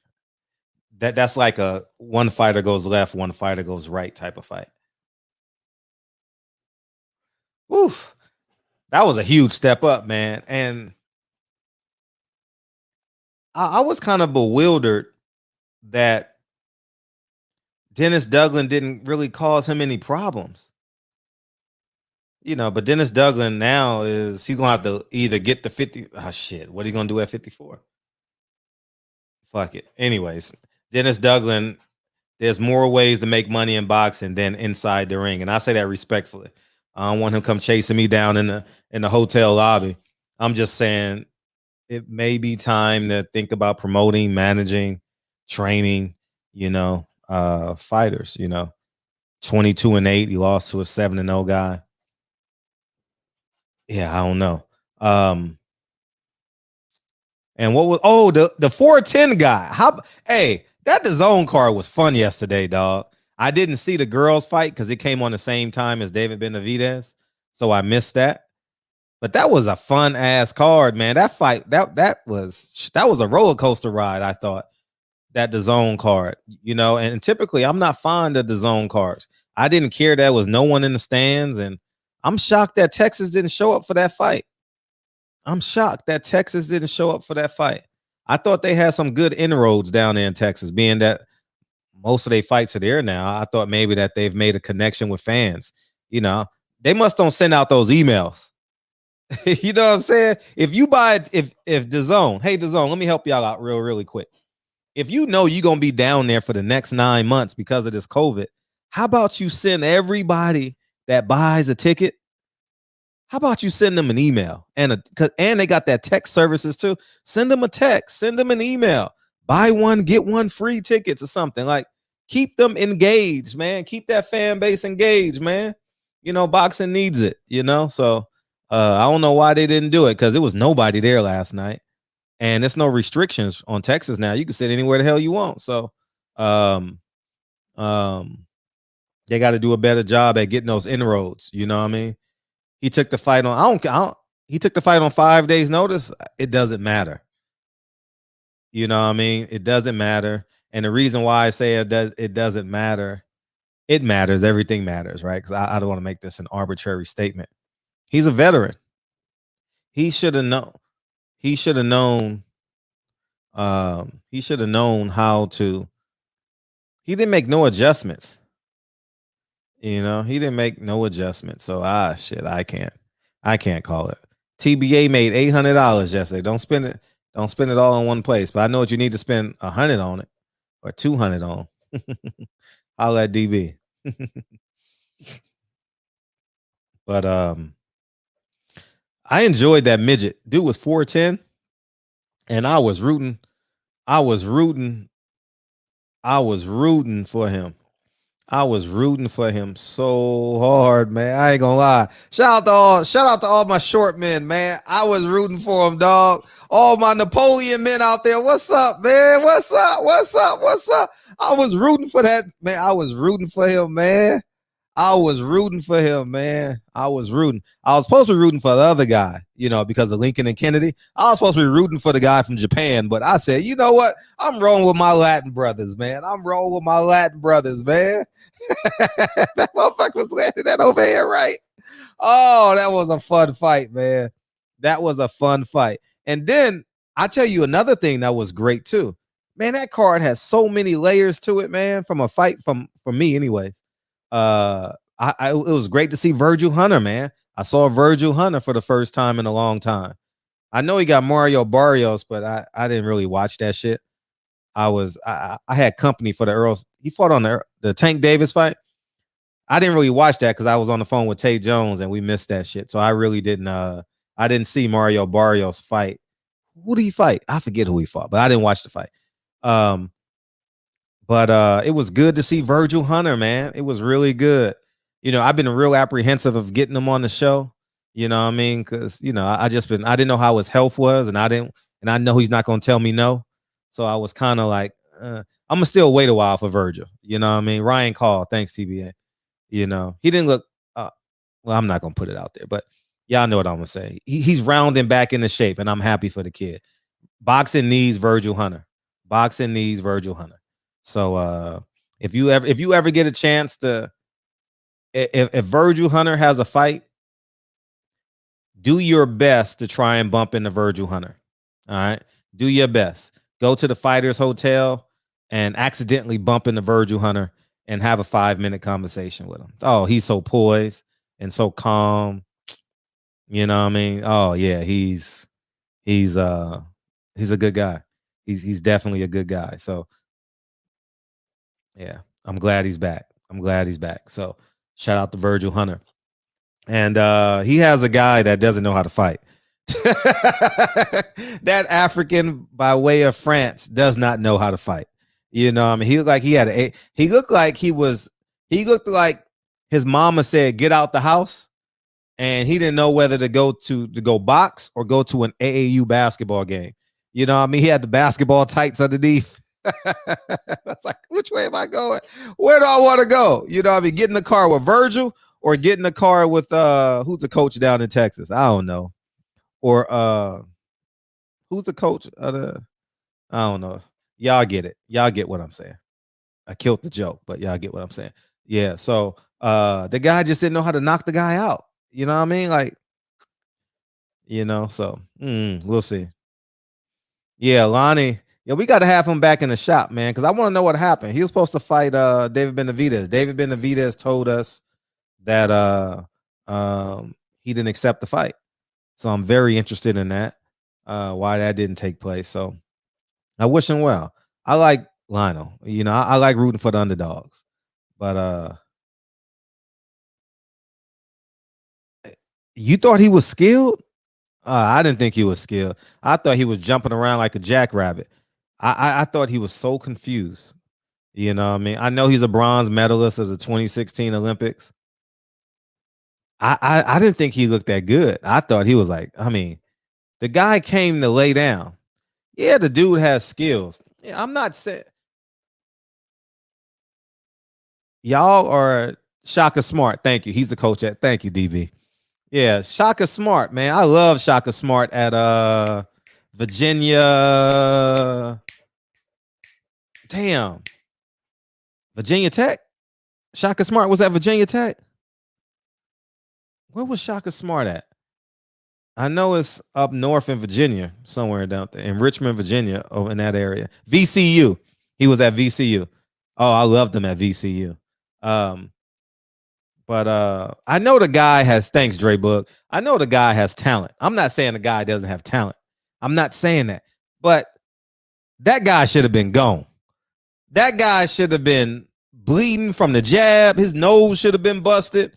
He should have been running. I mean, none of that happened. And I'm not gonna tell y'all the jokes we said because I was watching the fight with a bunch of friends. But we had some jokes for that guy. You understand what I'm saying? Oh, I swear we cried laughing for half those rounds. Oh man. Oh, and by the way, my business partner is coming on April 13th, and he's gonna give y'all an in-depth tutorial on property. You know, so that'll be great. I'm glad he's gonna come on and finally talk. Y'all been asking for him for a minute, so he's gonna come on April 13th. And but I mean, the guy just didn't know what he was doing, man. Yeah, he's methodical and yeah, whatever. Y'all can call him whatever you want. He's 11-0 with 7 knockouts. It was my first time seeing him fight. But god damn, like bust his nose up. You got a jab, right? Bust his nose up. You know he won a circle. Cut him off. Cut him off with a throwaway hook. Cut him off with a feint. You know, make him go the other way towards your jab. Make his nose bleed. You know, he didn't start bleeding to the last 20 seconds of the fight. You know, I'm just saying that's what an Olympian when I think of an Olympian, I think of an Olympian that has a jab, you know. And I wasn't impressed with him. There'll be better days ahead for him, I'm sure. And then we had the girl fight. I didn't watch that fight because David Benavidez was on. So hopefully the feminists don't come after me. So I watched the whole David Benavidez fight. And then I came back over and they were doing the walk-ins on the main event. I enjoyed boxing last night. I didn't get a chance to see the undercard.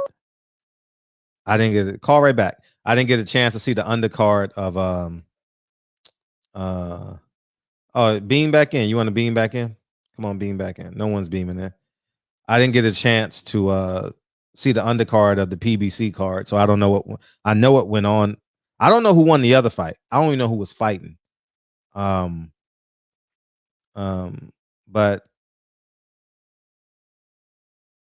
Terrell Goucher won. So that makes Lubin's resume look better. That makes Laura's resume look better. Who else has Goucher fought? Oh, Austin Trout. That makes his resume look better. So that's where we're at. And now I'm just waiting. Hey, DB, you ain't sent me the video for the schedule, man. You were joking, huh? Oh, you got me, man. If you were joking, you got me. You got me real good. You got me real good, man. What's up, man? What you beaming back in for? What you got? For sure. I heard you was talking about Devin Haney. You know, let's talk about that real quick. The Devin Haney situation. So what's going on? Yeah, did you see that? Yeah, we see you, Mr. Vegas. Did you there was an interview on Boxing Social that me and DB saw earlier. Did you see it? Yeah, I think I know what you're talking about. They were saying something about Ryan Garcia and Devin Haney. Yeah. But so that was Mauricio Suleiman. I know he's not a promoter. Now, I know what the promoters say. I know Eddie Hearn was doing interviews this weekend. It was a great fight yesterday with Chocolatito and Juan Francisco Estrada. Congratulations to Juan Francisco Estrada. But Eddie Hearn said that Ryan Garcia is the one that doesn't want the fight. They said Devin Haney and Bill Haney said they wants to fight. So when we talking about Mauricio Suleiman, he's a president of the WBC. He's not the president of Matchroom Boxing. He doesn't work for DAZN. He doesn't work for Devin Haney Promotions. So hopefully we get him in a barbershop because he got some explaining to do. You know what I mean? And Bill Haney wants to talk to him. I know that for a fact. So Bill Haney talked to Bob Arum, you know, in front of everybody. You seen that? Bob Arum respects Bill Haney. You know, we demand respect as a company. You know, we want these big fights. And obviously, if Ryan Garcia doesn't want the fight, Fred, we can't bully him to make the fight. You know, we want the Teofimo Lopez fight. Teofimo Lopez, he's not acting like a real champion. I mean, he doesn't want to give Lomachenko a rematch. He's not trying to fight Devin Haney. So, really, how is Teofimo Lopez looking out here fighting George Kambosos? Nobody wanted that fight. No, come on, Fred. Nobody wanted the Kambosos fight, bro. He's coming off a split decision against Lee Selby. Absolutely. Did you watch that fight? Lee Selby versus Kambosos? Did you know that was a split decision? I didn't see it. Yeah, he barely beat Lee Selby. I thought Lee Selby won the fight. So let's be real. Let's make the big fights. We're talking about Marvin Hagler. You know, we celebrating a great champion who gave us every fight. What about these guys? When these guys gonna step up and fight? When is that gonna happen? Absolutely. You know, Marvin Hagler versus John Mugabe was a great fight, a legendary fight. It was a war, and Hagler knocked him out. Knocked out undefeated John the Beast Mugabe. Stopped him. You know?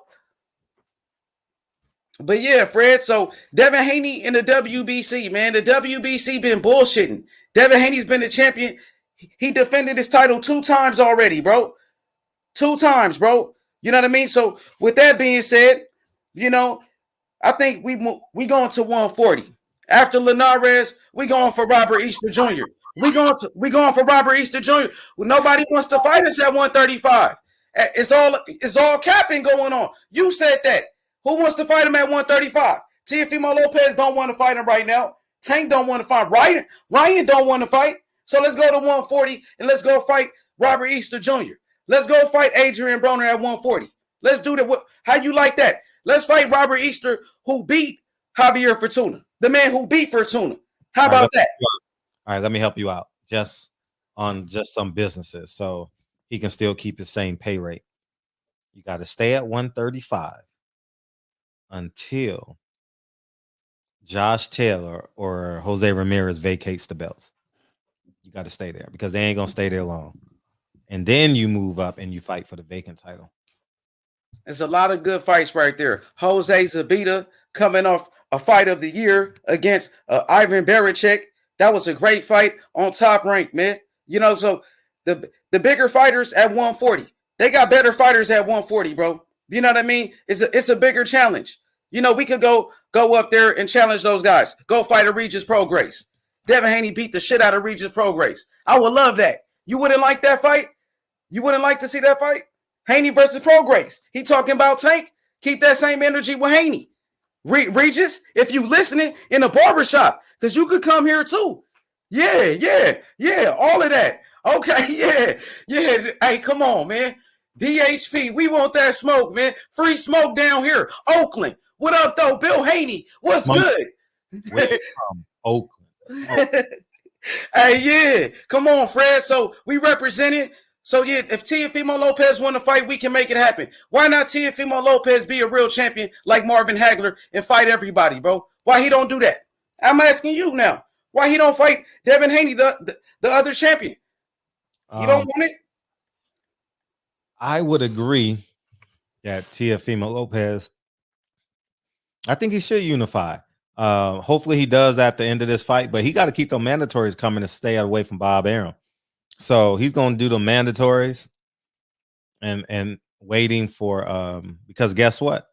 Now he got 2 companies bidding on him. He got help me out, DB.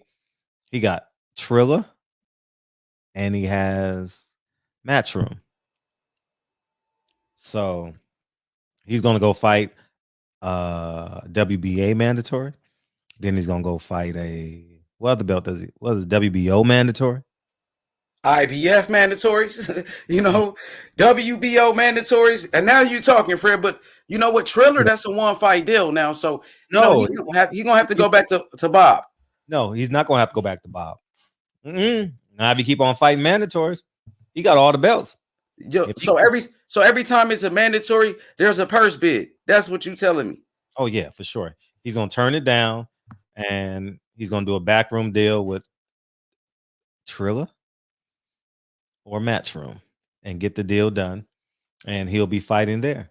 And then guess what? Eddie Hearn will be his pseudo promoter.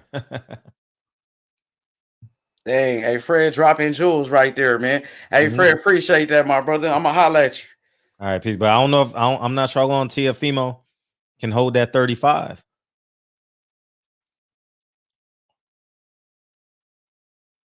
I'm not sure. He's a big guy. I seen him in person. He big. He broad. Like he lift weights and shit. Oh, he gone. I appreciate you, H. Yeah. Teofimo's step up was pretty immaculate. No shit.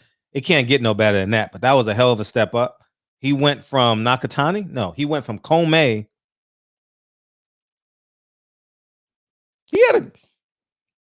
I give him credit. He had a good 3-fight run, Teofimo. He had Nakatani to Komei to Loma. That's a hell of a 3-fight run. Give him credit. Yep, definitely. His dad is something else, though. I definitely want to holler at his dad. I got, I don't. In order to talk to his father, you got to talk on like a low frequency and shit.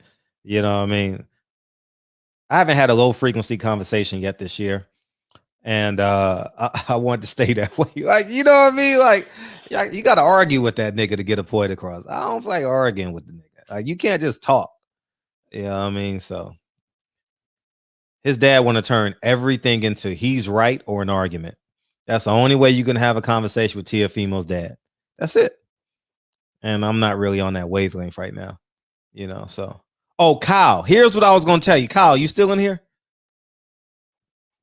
Put in the chat if you're still in here, because I'm going to give you some advice. Because you said you want to do 3 documentaries this year. I applaud you for that. I'm going to tell you how you get it done. A great way to get it done. If you're in here, I'll tell you. But yeah, Teofimo had a great step up. Give him credit. And I think Bob is going to be in here next week. Next Sunday or Monday. I think we'll get Bob in here Sunday. So be on the lookout for Sunday sometime during the day. Bob, all I gotta do is call Bob. Like me and Bob on like first ring basis now. You know what I mean? Maybe 2 ring bases. You know what I mean? So he'll do it. So it's not gonna be at 9 o'clock. It's gonna be at a normal time, and I mean it's gonna be at an odd time. So we'll do that sometime. And I want to get Cameron Duncan in here too. So I'll call Cameron.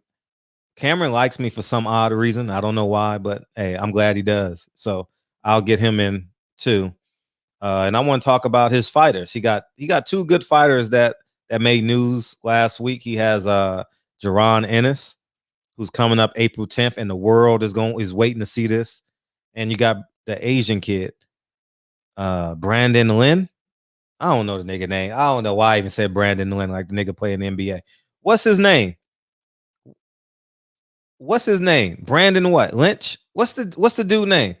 Is he Chinese? Wong? What's his name? Bob Ben. Hey, listen, Bob Ben telling the fans what to do with themselves. He once a year he gonna say that to the fans. I ain't shocked. Shit, man. That's what Bob. All right, man. Brandon Lee. Oh, that was the next one. I would have said Lee. I definitely would have said. Oh, he's Korean and Mexican? Oh, he is? Okay. Brandon Lee is Korean and Mexican. Okay. All right. I'll make sure Lincoln and Kennedy watches his next fight or something. I guess so. Fred, can we get the present? Oh, Mr. Peebles. Yeah, Mr. Peebles. Yeah, I'll reach out to them. I was in conversation with them for just on some. I used to talk to them often about some news article shit years ago. He has a secretary that I forget her name, but there's a secretary. I want to get Samson in here. Be on the lookout for Samson this week. It may be a spontaneous Samson interview this week. You know what I mean? It may be a spontaneous because he got some fighters, and this guy seems to be getting all the dates on PBC. I want to know what's his magic. How does he do it? You know what I mean? All his fighters getting dates. Fortuna got a date. Who else got a date? David Benavidez. All his fighters getting dates. You know. Oh, Kyle, there you go. Here you go. Cut out everything in your life that puts you to sleep. Okay? Sex, food, cut all that out. And thank you, DB. You got to stay awake. You got to stay awake, and you got to be functioning at a high level. So change your diet, and through the course of it, you'll add like hour and a half, 2 hours to your day. You know, like when people are winding down and you full and shit because you got the itis, you won't have the itis. You know what I mean? On the fruits and vegetables. Don't go have a heavy lunch and shit. When you out filming, pack your lunch. You know what I mean? I'm being honest. I'm just keeping it a buck with you. If sex don't put you to sleep, don't do it. I'm just saying, I'm just keeping it a buck about don't take everything out of your life that fatigues you and focus on your projects. You know, so that'll help. So Crawford is fight Memorial Day weekend. That'll be good for Vegas. That fight will probably be in Texas. That's good. I'm excited. Hey, so what do y'all think about Sean Porter and Crawford? Oh, that's another thing y'all DM me. Damn, we running through these topics. I think it's all bullshit. I think Al Heyman pays off the grid. Al Heyman pays, y'all say, under the table in the hood. Al can pay his fighters anything he wants because he pays off the grid. So it doesn't matter what that purse say.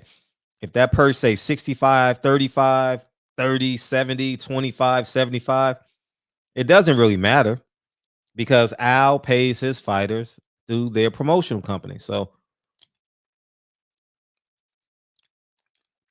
I think that I think they both pump faking. I think Sean and what's his name? Sean and Bud are just talking. You know what I mean?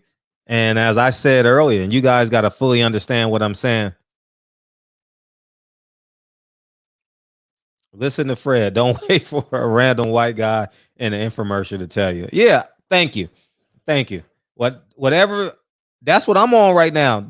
Kyle, cutting out everything that put me to sleep because I'm dogged in. I'm dialed in right now in terms of what I'm trying to accomplish because I'm disappointed in myself because last year would have been a great year to put out a movie and my lazy ass didn't do it. And I'm just mad at myself that I didn't create anything last year. So Kennedy's getting a little bit more independent. I can leave Kennedy for like 20 minutes at a time now before she start running and jumping on me. So I got 20 minutes, then I play for 5, then I get 20 minutes and I can play for 5. So I'm getting better at it. So that's where I'm at. Oh, y'all see it in my videos too. At the 15-minute mark, she just come jumping. So that's the truth. So as she gets older, that time will get more and more further and further away. So, but that's the kid. Change your diet though. When you out shooting, fruits and vegetables. Eat oranges and grapes. oranges, grapes, and plums. Shit that got sugar in it, so you don't go eating like motherfucking Twinkies and those granola bars and shit. I mean, granola bars is probably your last option, but grapes, oranges, plums, maybe peaches. That'll be good. Trust me. Because if not, right, Reg. Every time I go do a video for like more than 15 minutes, Reg, here she comes. I'm like, oh, here she comes. And then I lie. Well, y'all hear me say, go get your blankie. But yeah, and you'll get more. And Kobe had this rule too. Kobe had this rule. It's in an interview.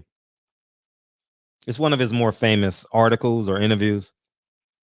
And he says, if I work out at 4 and then I go work out at 11 with everybody, with my teammates, and then I go work out at 6, and you times that by 10 years, I got a 5-year head start on everybody. And he said some other stuff in between, but I'm just giving you the gist. That's the mindset you got to have. Like, you still got to, you got to create your competitive advantages. When you're creating art that has your last name on it, you got to be functioning. Kyle, you got to be functioning at such a high vibration, dog. And you got to get there. It's a challenge to get there, man. Like, you know what I mean? That, like, you can't go downstairs and watch football. You can't go upstairs and watch basketball. You literally got to lock in when you create art and shit that got your last name on it. When you working for them other dudes, you can, you got 10 people working on it, and it's, and whatever mistake you make, they can afford with those computer graphics and shit. They can cover all that shit up. But you and I working on skinny budgets, you know what I mean? We can't afford mistakes, man. Every mistake we make it costs us $500. We got to reshoot, so they can't. They can just go in the editing room and fix the background and color coding and all that shit. So that's what I can say,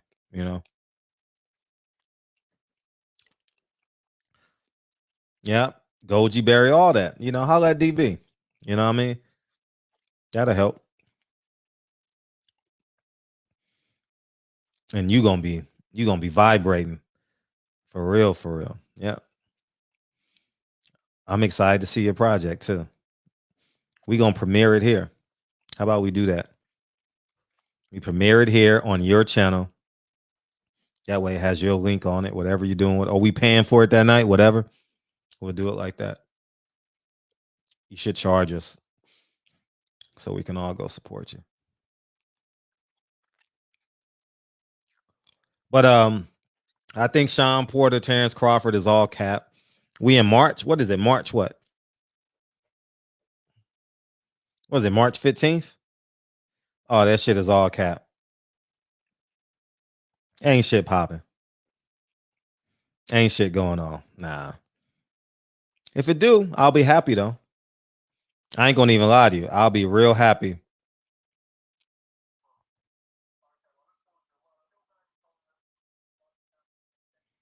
Oh, thanks, DB. I didn't get to that part of the interview.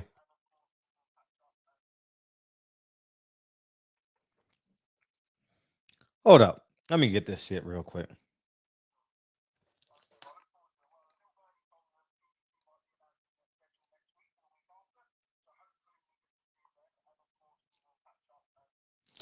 Oh, that'll be good. So hopefully PBC, man, I'll be so happy, dog. Oh, I can't wait. PBC, good job. If you guys gonna announce your schedule this week or next week, we deserve it.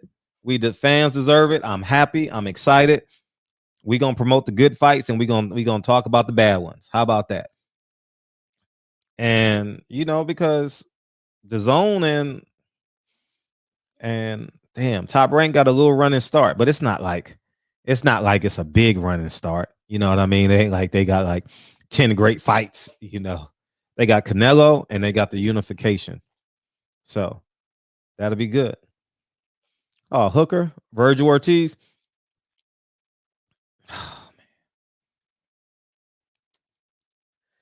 Oh man. Don't have me lying. Oh man, I don't know. Everyone that I've seen to say Mo is not strong enough.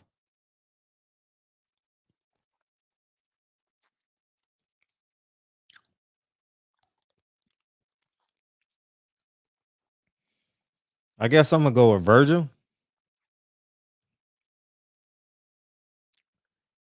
Hey, TBA, who you got in that fight? Whoever you going for, I'm going against it. He got beat by Ramirez, right, at 140. So we should lose to Virgil Ortiz at 47, right? I'm definitely gonna watch it. I'm definitely gonna watch it. And this is what it feels like. What's up? What's up? What's up? What's up? What's up? What's up, OG Fred? How you feel? How you feel? I'm feeling good, man. I can't believe you paid that motherfucker Charles White to come on your show, though. Man, God damn, it don't even matter, bro. You done paid a motherfucker to over here disrespect our black leaders, bro, man, and you ain't had to check them. Are you I can't It don't understand the matter word. what I am. It don't matter what I am, but you paid a motherfucker to disrespect Malcolm X, man. Too bad, so and sad. you ain't even said nothing. I told you, this You is was my quiet. this is my platform, man. It's mine. I can do what I want, say what I want, be what I want. So you cool with people disrespecting the black leaders? I'm cool and you with always people talking about standing up for black people? I'm cool with people saying how they feel. So you saying if somebody disrespects our heroes, you gonna stand behind them? You ain't gonna check them? That's not my job to check them. My job ain't here. I'm supposed to interview them. I'm not into getting emotional responses. That's not my responsibility. It's not about no. I respect it. I know it ain't about no emotional responses. But at the end of the day, man, we cannot be having this type of corny shit, man. Like I don't seem like you done like last time. Who the fuck is it? What's the little young dude that always be coming over here yelling this shit, man? When he was talking crazy about the Nation of Islam.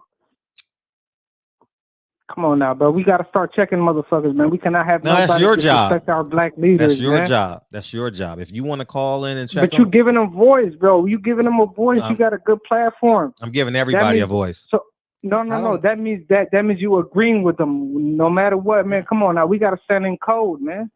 It don't even matter. I disagree. My job, I'm not emotionally responding to no. I do my best not to emotionally respond to anyone I interview. My job is to let them talk.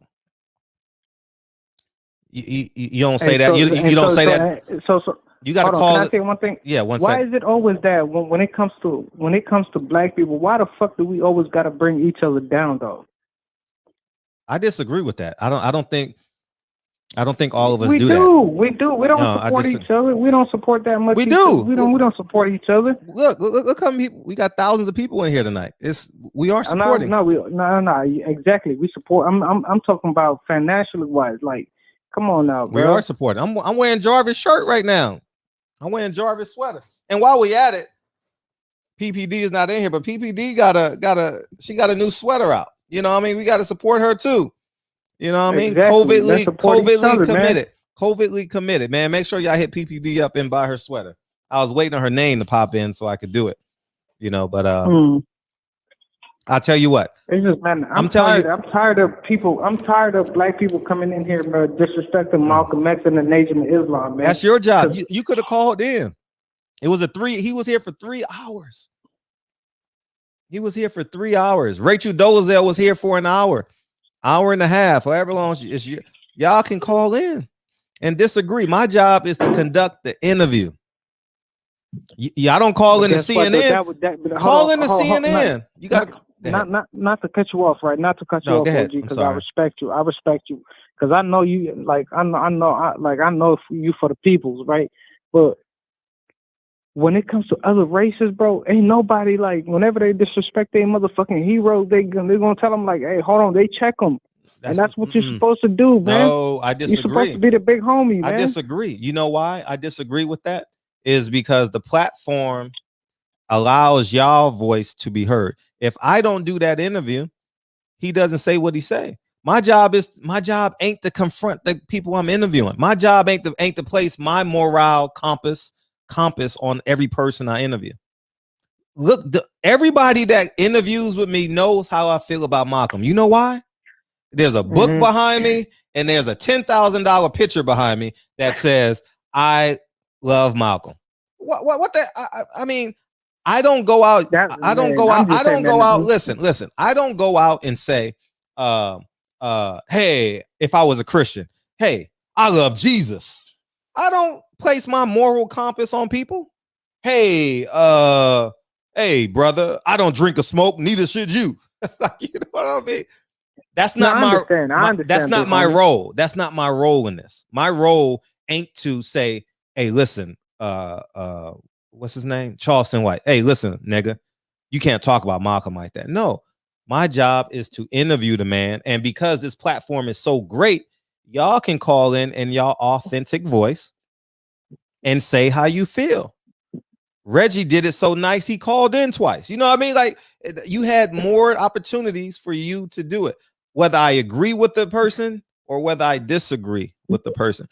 I'll give you a greater example. Me and Reggie, shout out to Reggie Owens, man. Me and DB shout out to Reggie Owens too. Me and DB did 10 hours of interviews last week. We disagreed 10 hours of the interviews. And y'all gonna get the interviews at some point. Y'all gonna, maybe next week after next, y'all gonna get the interviews. We disagreed 100% of the time. Did I say, hey, wait, let me finish. I'm gonna let you go as long as you want. Go ahead, big dog. Go ahead, big homie. I didn't stop the interview and be like, hey, listen, nigga, DB. Listen, nigga, I disagree with everything you fucking said. I don't like how you asking the question. No, let DB say how he feels and present the question how he wants. When y'all see the interviews, y'all gonna see it. Like, we were on two different planes. I was on a different road. He was on a different road. And I didn't say, listen, I didn't say, the interview knows, because she can tell by the questions, you know? So she knows what his agenda is, and she knows what my agenda is. So at the end of the day, do what you do. But listen, I don't believe in censoring nobody. If I go out with a guy and he likes midgets, or he likes big women, I don't say, nigga, how the fuck can you like midgets and big women? Let the nigga do what he want. Like, you're absolutely right about that. I don't get in nobody's way. That's not how I live my life. No, I'm just, if I invite you and I say we hanging out from 8 to 10, we're hanging out from 8 to 10. I don't say, hey, listen, nigga, you got to act a certain way. I don't go to it. I don't invite, listen, this is one thing. I don't invite someone to a dinner and be like, nigga, you got to wear this. No, nigga, I know who you are. You coming with me. If they don't like what you wearing, we ain't going. I don't say, man, you got to act a certain way. You got to be a certain way. And I know people are different. I know people live their lives, and I respect that 100%. But me, nah, because I think my success is predicated upon me saying, I'm going to do it my way. And okay, can I say one thing real quick? Go ahead. Mm-hmm. You remember how like the female that was here on your last show, they was talking about like how Malcolm X and the Nation of Islam had something to do with it, right? Mm-hmm. You know, news came out that said that the FBI and the what is it called, the NYPD was behind it. I don't know if you seen it. I saw it. You seen it, right? Yeah. I think all parties had something to do with it. DB gonna say no, they didn't. DB gonna say the Nation of Islam had nothing to do with it. I'm gonna say they didn't. No. That's what I'm saying, day, bro. Come on. At the end of the day, Malcolm was so strong, man. Ain't no black person was ever gonna go against him. You feel me? They just trick us to make sure that we gotta hate each other, bro. Divide and conquer, man. Mm-hmm. Come on now, man. We gotta understand, bro. Everybody's against black people, man. Come on. And for us to fucking disrespect our fucking black heroes, man. Why you didn't call in? You know the number by heart. Why you didn't call in? He would enjoy talking to you. He would enjoy talking to you. Y'all could have had a cursing contest. Man, come on now, man. You know who, man. I would never talk to a motherfucker that disrespect. Listen, number one, if a motherfucker ever disrespect Malcolm X, man, one thing I'm not gonna do is I can't even argue with you or talk to you, man, because that shit gonna drive me crazy. You feel me? I don't do that. You know what I'm saying? I respect my motherfucking black heroes. You feel me? With that, he's a fucking coward, man. He would never ever do anything for black people, man. You know what I'm saying? He just sitting over here right now talking crazy, man. I call his ass the Candace Owens of the fucking black male, man. He's like Candace Owens, man. Well, guess what? He goes live every day because I get his notifications. He goes live about 2 times. I ain't got time to watch him, man. I ain't about to. I'm just fucking saying, pay let you attention know. to a fucking. I ain't about to pay no fucking attention to a motherfucker that about to disrespect my motherfucking hero, man. Okay. I ain't even about to. I ain't about to fucking waste my time looking at your shit or even trying to listen to you, man. Cause you fucking disrespectful, man. And cause man. Only thing I'm saying though, Fred, man, you got to start checking, man. I'm not checking nobody. Everybody else, I'm not checking nobody. No. I didn't Fred, check. Bro. I didn't. At the end of the day, everybody respect their fucking heroes, man. I swear to God, man. You look at Fox News, bro. You cannot say nothing wrong about Trump in Fox News. You can't. I'm not. They're gonna let you know, like, shut the fuck up. That's It's how the they same run shit their. Hold on. Let me finish. When you go to CNN, right, you cannot say nothing wrong about motherfucking Biden. Because they stand on code. That's what we got to start doing, but we got to stay in code, man. When we see some fuck shit, you got to call it out. Like, hold on, bro. You bitch-ass motherfucker, bro. Hold on, bro. You don't fucking survive those motherfucking Malcolm X and MLK and you disrespecting them? Come on, bro. Everybody else stand on code except black people, man. That's all I'm saying, man. We don't stand on code, man. We just let everything else slide, bro. That's why nobody respects us, man. That's why everybody else take advantage of us, man. You have the right, and you have the right. If I was a caller, and I had a platform as beautiful as this one, and I can call in and disagree. You have every right. My job is to let the person I'm interviewing talk. Don't you know? I was gonna fly. We're gonna wrap it up on this point. I was going on behalf of the barbershop. I still have the $300. Don't get me wrong. I still have it. All right. The $300 that we raised in one night for me to fly up to the Nevada State Athletic Commission, right? I was going to fly up on behalf of Glovegate, right? Yep. I didn't yell at what's his name? Sugar Hill.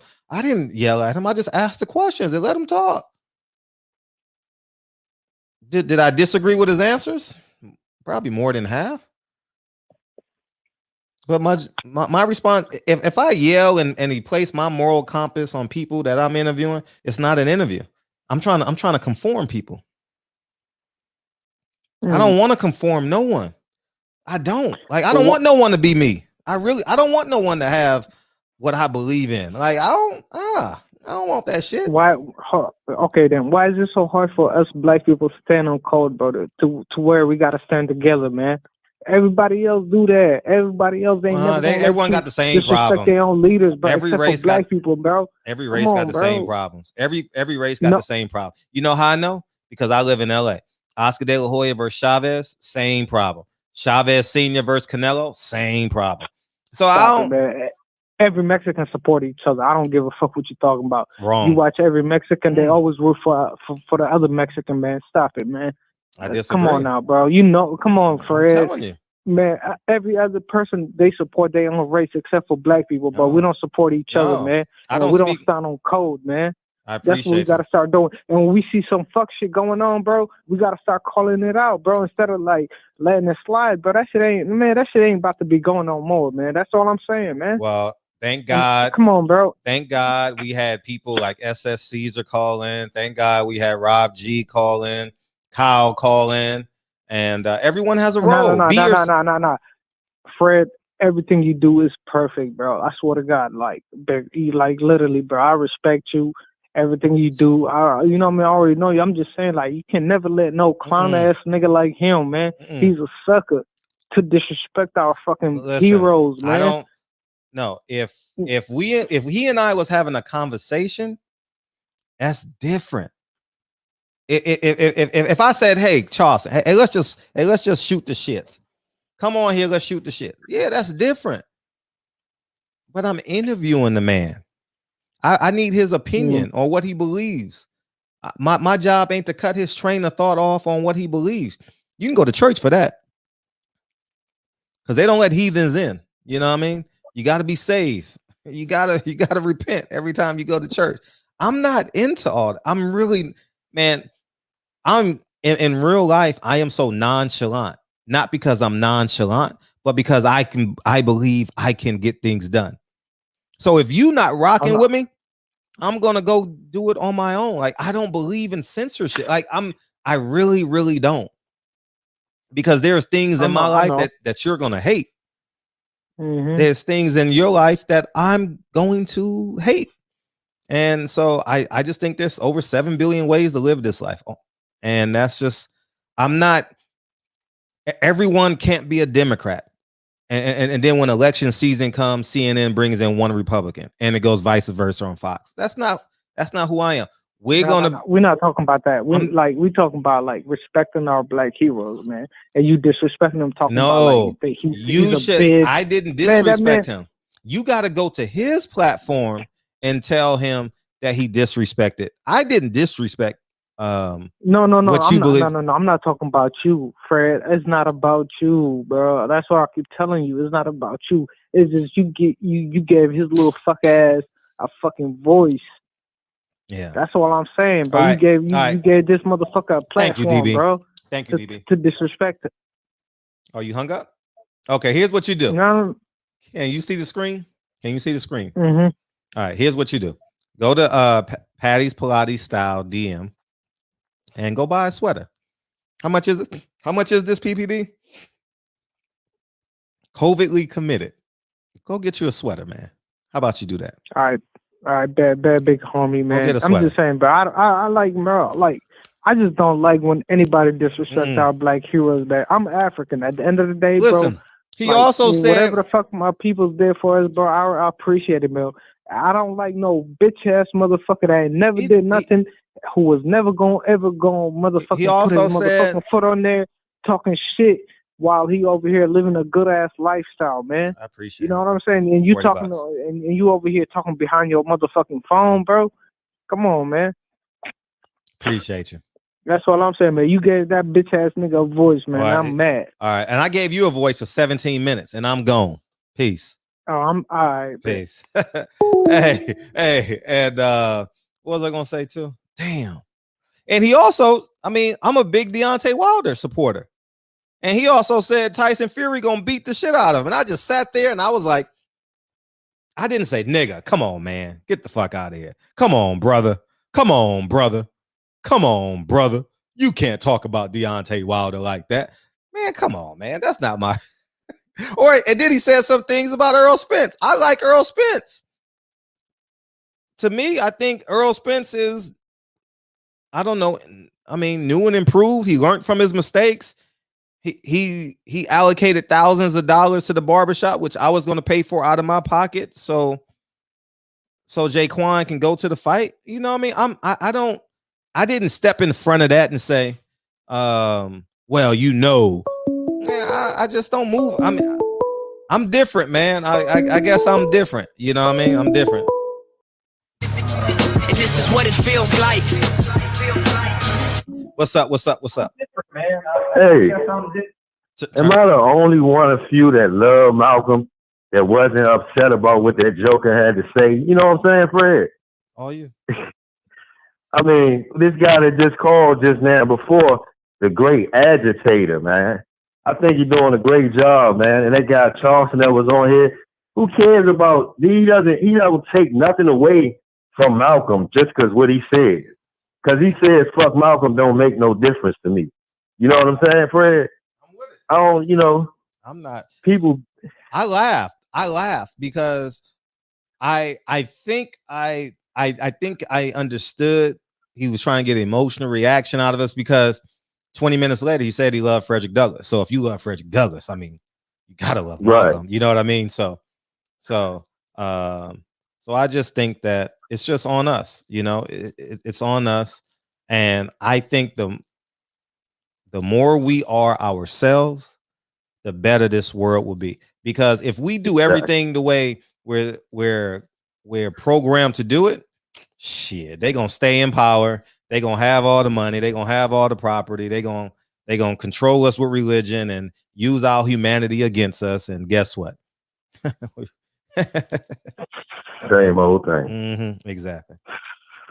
Yeah, but I just wanted to call in that, man. I that dude, that Joker there ain't really, he ain't ruffling no feathers with me because I'm a big Malcolm lover, man. Love Malcolm. I used to be in the Nation of Islam, everything. And it didn't faze me because this dude, what he says doesn't take nothing away from who Malcolm is to me. You know what I'm saying? Sure. I listen. You could say fuck my mom. You could say right. I'm not okay. I'll give you guys a better example. My mom called in because she disagreed with Cheryl Dorsey.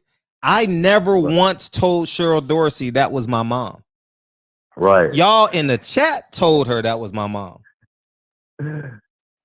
I didn't say nothing.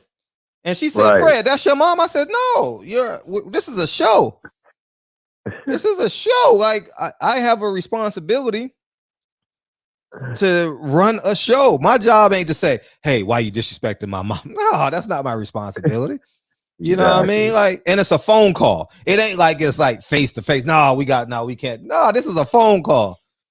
You know what I mean? So that's just for real who I am. And that pretty much sums it up right there. You know what I mean? Y'all told her that was my mom. I sat here and I listened for 10 minutes, however long they was on the phone, and they were talking about whatever her research she did on Cheryl Dorsey, and that was it. So that's it. Exactly. All right, Fred. Thanks for the call. I appreciate it, man. Thanks for the call. I mean, you know what I mean. I know. Calling in. Thank you. Appreciate you. All right. One sports the GOAT. Yeah. Appreciate you. I feel you, caller, but you are literally a journalist, and guess what? I want niggas to tell their truth here. I want them to.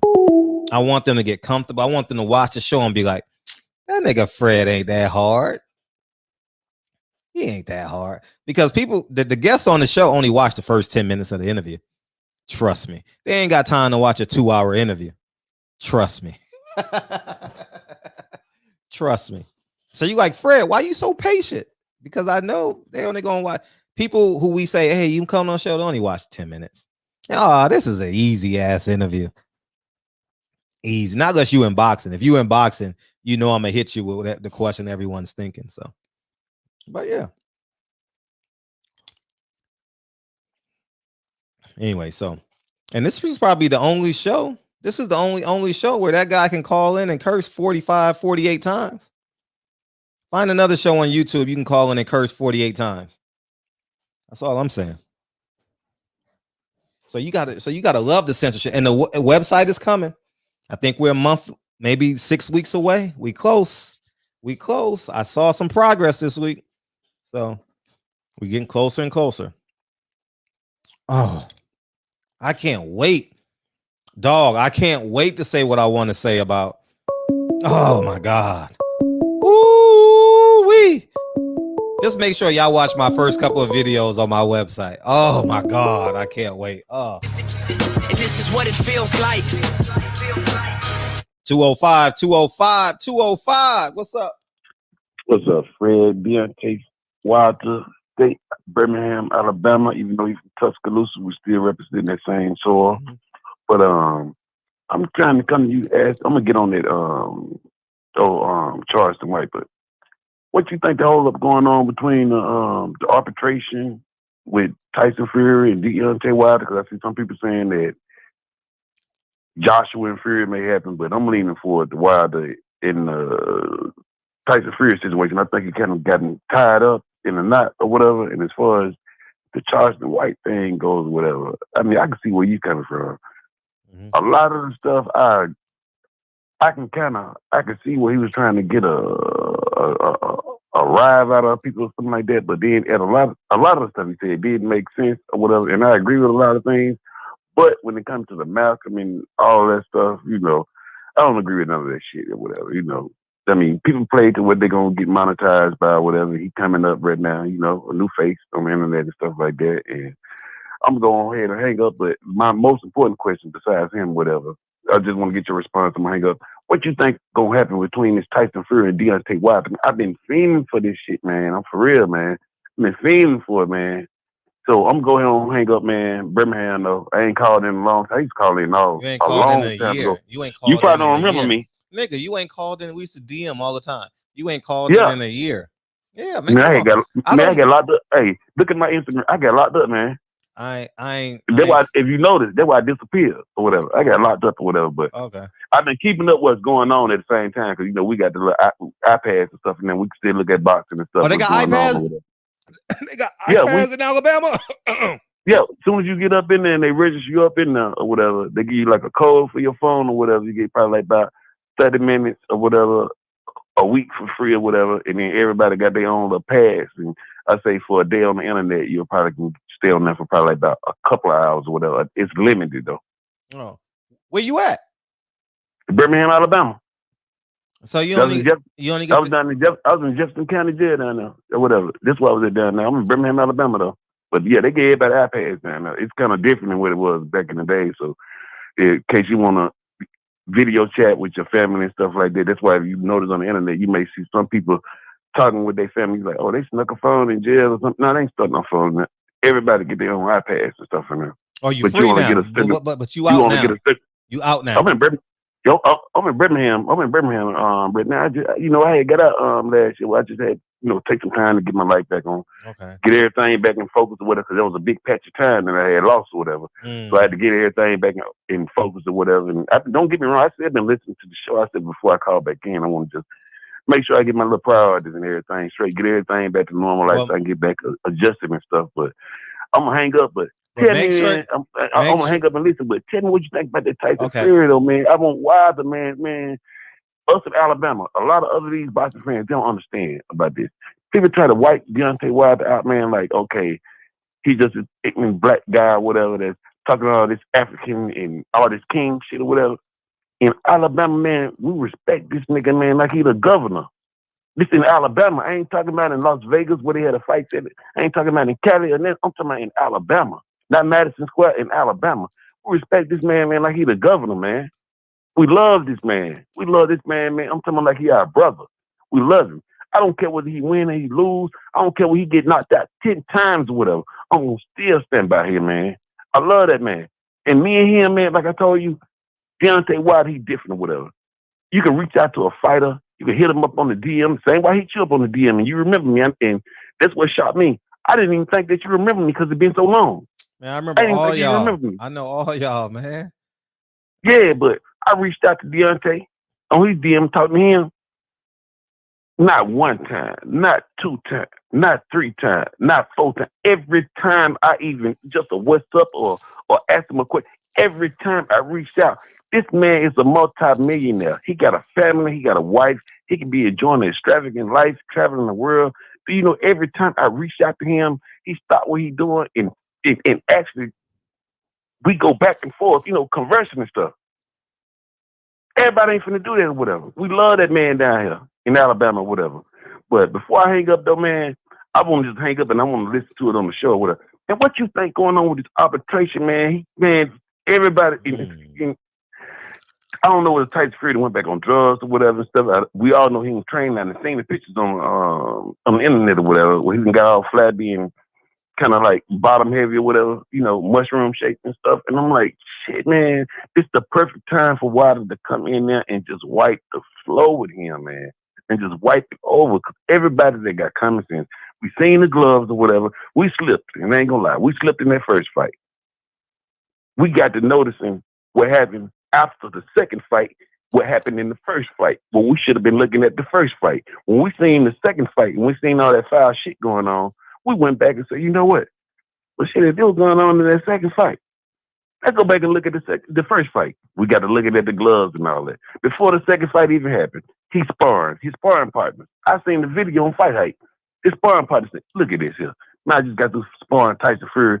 I mean, he done took all the padding out of his gloves or whatever. This before So before they even blamed Deontay, he making the excuse that he did something to the gloves. Before Deontay Wilder even said a word about the gloves, before the fight even happened, his own sparring partner, so they can throw that out. They want some, why he complaining about the gloves after the fight? This before the fight happened. Before, and I seen this like prepping up when they training or whatever. Before the fight happened, I can't remember the young guy name, but he was a sparring partner for Tyson Fury, and I said it's a black guy. He had the gloves on YouTube on there. So look at this. He said, "Man, I just got this sparring with Tyson Fury." He'd have pulled all the patterns out of his gloves or whatever. Even though he put up, dude wasn't beat up and then like that, So we already know his tactics or whatever, and he gonna have to have it on American soil anyway, because his boxing license pretty much he gave him up in the UK because of that investigation they got going on from the drug scandal. He relinquished his license in the UK. This way, he said all his fights from now on gonna be in the US or other places. So I'm trying to find my way, man, throughout the fall with the Eddie Hearn, with the Frank Warren, with the Bob Arum. All this shit that's going on, it's like it's a ball of confusion, man, that's going on. That's why I called you, because you might not say that shit, but you already know what's going on, Fred, man. You already know what's going to happen, man. Hey, I'm finna go hang up. I love y'all, man. Hey, y'all keep supporting this thing, man. I'm finna hit that like. Y'all Stay on the other side of this wall now. Huh? Stay on the other side of this wall, nigga. Oh, man. Hey. Any doubt, use this number to text me, nigga. Don't text me what color shoe I'm wearing. Tell them if you ever in the bind, use this number to text me, nigga. All right? Nigga, I got you. Hey, I called you. You in my context, man. But hey, right. I'm finna hang up. Hey, I love y'all. Hey, but let me know what you think about that. What's going on? What's gonna happen with the fight though? Or whatever. I love y'all. Peace out, man. Brett man though. All right, peace, team. I think it's real. I think the answer is real simple now. What is Tyson Fury gonna do? I mean, he let the bird out the cat. He said what we were speculating. He's holding up the fight. If he tells Bob Arum, no, I'm fighting, I'm gonna honor my rematch clause, and we're gonna stop this litigation. That's what it is. So I think it's up to Tyson Fury when the fight happens. If he's going to prolong it, then Tyson Fury is not going to make any money. He's going to get fatter. His body's going to deteriorate. I don't know. DB knows how to pronounce it. And that's going to be it. So, and yeah, they could have fought in February. They could have fought in January, December, November. I'm excited about that PBC schedule, dog. We get to break down the PBC schedule. Reggie Owens live and in color, baby. Yeah. I'm excited. Can't wait. I'm going to a fight. Got the bird out the cat. Did I say that? I did not say the bird out the cat. If I said it, I meant to say it. All right. All right. Damn, time flew by. Every Sunday, man. Sundays is always the quickest show in the week. You know what I mean? And let me tell y'all the week we got coming up.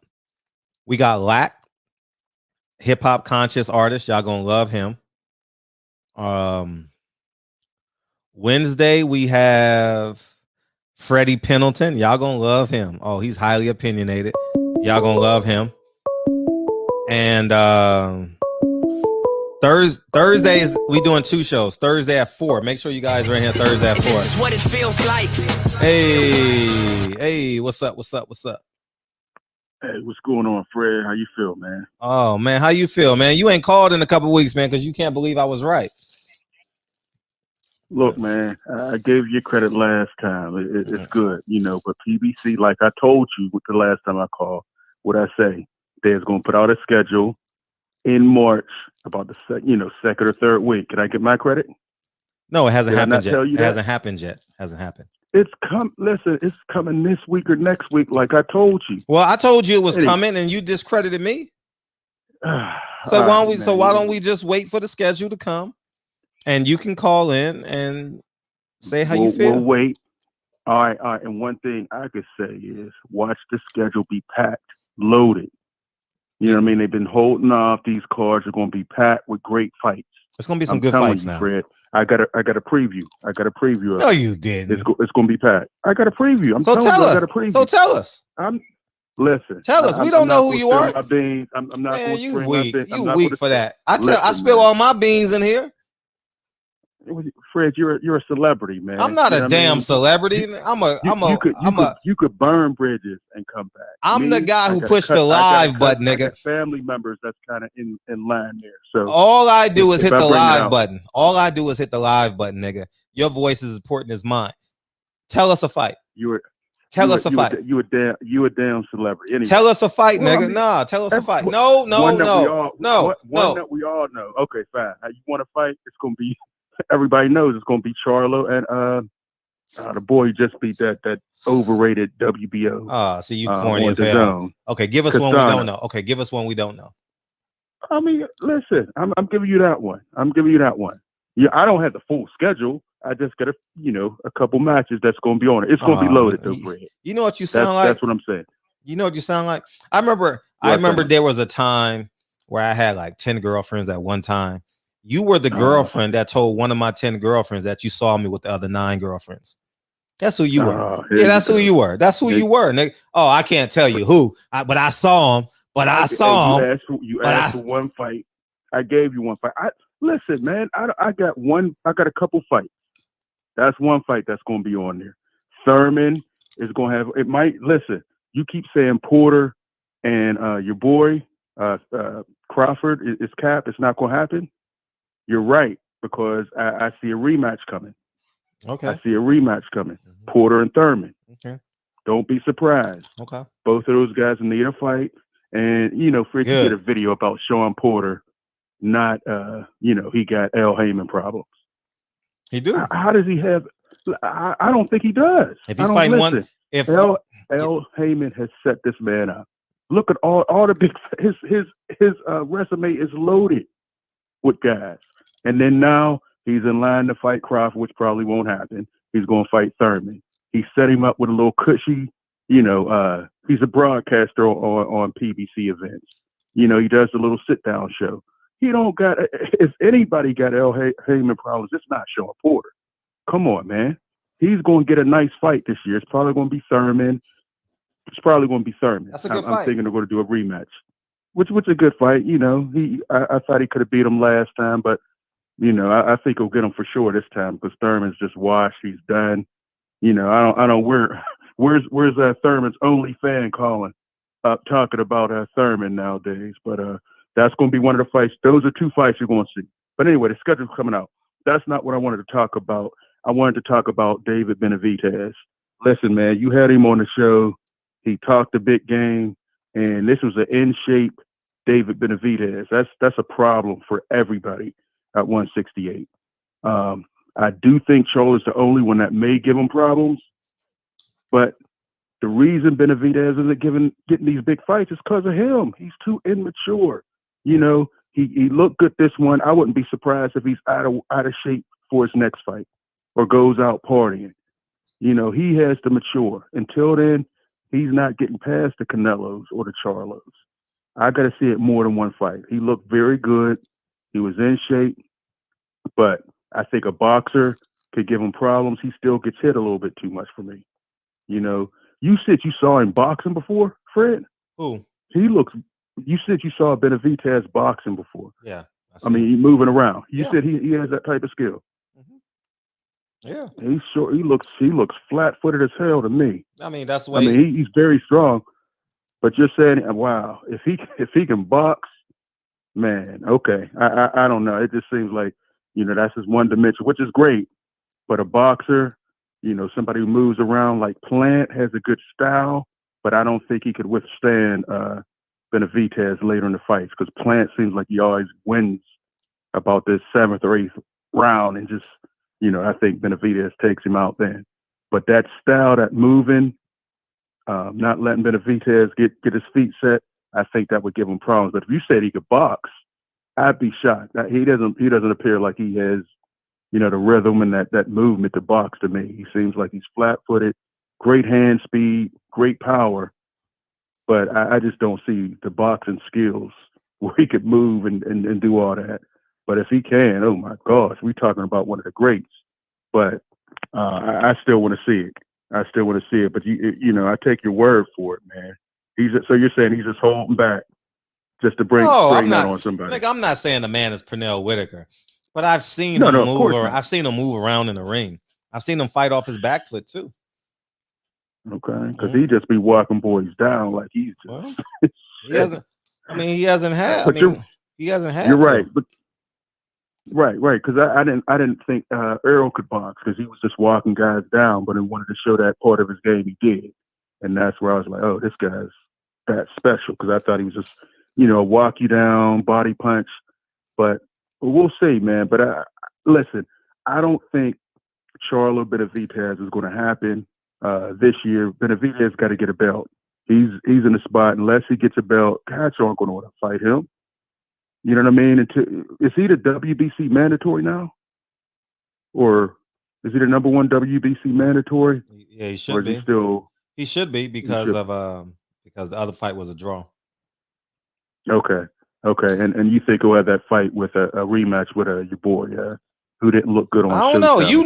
You got the schedule. What you asking me for? Well, I don't have that schedule, but I think that's probably going to be the eliminator. I mean, that's the rumor. He's probably going to get that eliminator. So yeah, we'll see, man. I just think people are just putting a whole lot on this Benavidez. He fought a guy that had a great chin, but he didn't have much else coming back at him. I mean, he fought hard. He did the best he could. I thought the fight should have been stopped a lot sooner. When's the schedule coming out? But he took a beating. What do you say? When do you think the schedule is coming out? 2 weeks, maybe the end of this week or early next week. Guaranteed. I'm pretty sure of it. Okay. And when it does, we're gonna go over it. I'm excited. Let me gloat. I gave you credit. If the schedule is bullshit, we ain't gloating. It's not going to be. I'm telling you, the cards is going to be okay. The cards is going to be loaded. I'm pretty sure of it. All right, I'll make a phone call. Last year they didn't put on many events. There's a lot of fighters that have to fight. They got to get paid. So it's going to be a solid schedule, Fred. I'm pretty confident. PBC has to step up because, like you said, the Zone, Top Rank, they're putting out pretty decent cards for the most part. I'm really impressed with the Zone. Never pay for it. I'll keep streaming it, but their cards have been pretty impressive. But that's it, Fred. I mean, I definitely appreciate everything that you've done, for the sport as far as bringing everybody into the barbershop. Still would like to get a couple guys in here, man. I would like to get a Tariq Nasheed in here, because he says he has a lot of influence, and there's a couple questions I would like to ask him. But I don't know if you could make that happen. I would definitely like to Tariq Nasheed. Yeah. I think we reached out to him. He hasn't responded back, so I'm not gonna beg a nigga. I'll see him in the street. He might not want that heat that we bring him in the barbershop. When LA opens up, I'll see a lot more people. Okay. Easily. All right, man. All right, man. And listen, man. Respect to Marvin Hagler. Absolutely. It's a tragedy what happened to him, man. Hank Aaron, and then we get marvelous Marvin Hagler, man. Y'all got to be careful. Yes, this virus is out here, but we don't know a lot about this vaccine. Y'all got to be serious. I got a coworker now struggling with it. They tried to force everybody at our job to get it. He didn't want to take it, took it, and he's been down for a couple weeks. So if it affects everybody differently, I had 7 members in my family that got COVID. Luckily, none of them had passed last year. I had 1 pass this year. But y'all got to be, I'm not taking it, but everybody has to make that personal choice. Not a lot of research has been done. But Fred, thank you for giving me some time. When they drop that heavy schedule, I will be calling back and I will be talking my shit. All right, talk your shit. You're the man, Fred. Peace. All right, peace. Hey, as crazy as y'all think I am rooting for a great PBC schedule. We already know Earl Spence Ugas, Ray Vargas, Gary Russell, Jamel Charlo Castano, Tank Davis, what's the other guy's name? Tank Davis and the 140 guy, Mario Barrios.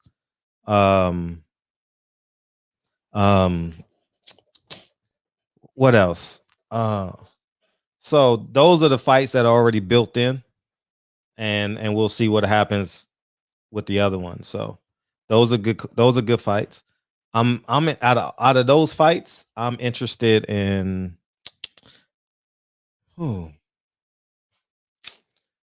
Earl beats Ugas in a boring fight. Pretty orthodox fight. Ugas don't punch hard, so that'll be and he punches wide too. So that'll be the most compelling fight out of those four I just mentioned.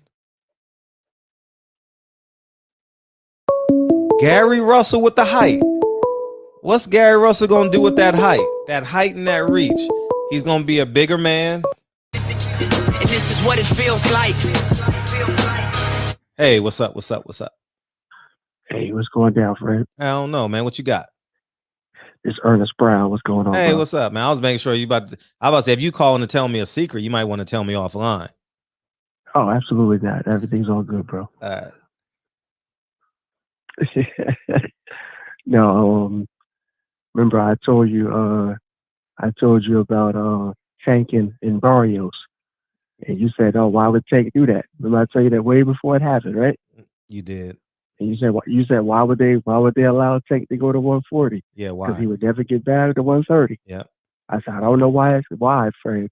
I said, but it's going down. Wow. And also, the David Benavidez, Caleb Plant, or Charlo. Neither one of them is going to fight Benavidez. It's not going to happen. It's not going to happen. Definitely, Caleb Plant don't want no parts of David Benavidez. He don't want no parts of him. And then, like I said, Charlo just talking. Charlo's not going to fight Benavidez. What you think about the Charlo and Benavidez? You think it's going to happen? No, I think Charlo's going to fight Montel, somebody like that. There's no one left for him to fight, and it's pretty much the same opponent he's already fought. I mean, that's pretty much Hugo Centeno, right? Highland and whoever the other guy is, Coraball, and that was a tough fight. Like those foreign. Charlo likes fighting those foreigners. Those are overseas guys. For whatever reason that is. But are you in R. Kelly's closet, by the way? Absolutely not. I'm just. The chat want to know: are you in R. Kelly's closet, man? That's all. I don't even know what that even means. Oh, okay. Well, don't worry about it. Oh, okay. No, but that was all, Fred. Like I said, David Benavidez, I think he's definitely the truth. I don't think none of them just try to really mess with him, including Canelo. Benavidez is the truth. That's all I have, Fred. I appreciate you, man. You got to break free, man. Your girl got you calling in from the motherfucking the guest room closet. No, I'm good, man. I'm good. Appreciate you. Man, be blessed, bro. All right, love your show. Thanks, Ernest. Holla. All right. Appreciate you, Ernest. Yeah, man, that motherfucker calling in like he need help, nigga. Hey, blink twice. Press the pound key, nigga. Press the pound key. Press the pound key. Oh my God. Blow your nose.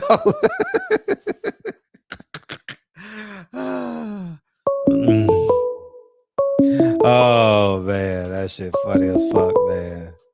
Oh man, what's up, big homie? And this is what it feels like. What's up, baby? What's up, man? How you feel, man? You got a fight date, man? Man, I was about to call you, man. Put some respect on the PBC schedule. You know we on that schedule.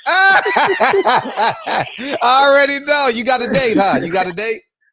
No, they gave us a tentative month. They talking about June. So I'm thinking, I heard rumors of Tank fighting in June, so we might be on Tank's undercard. Oh, okay, good. But good. Man, I'm just waiting, man. I'm like, for all the listeners, any of y'all watch anime, it's like Dragon Ball Super. I'm like the angel, and Raiz is like the Lord of Destruction. I mean, the God of Destruction, man. Be ready to fight, man. I can't wait. I'm glad you told us. So hopefully they. We just been cooking up, bro. We just training, bro. Just keeping it sharp. Just working on straight punches and his footwork. Keeping it simple.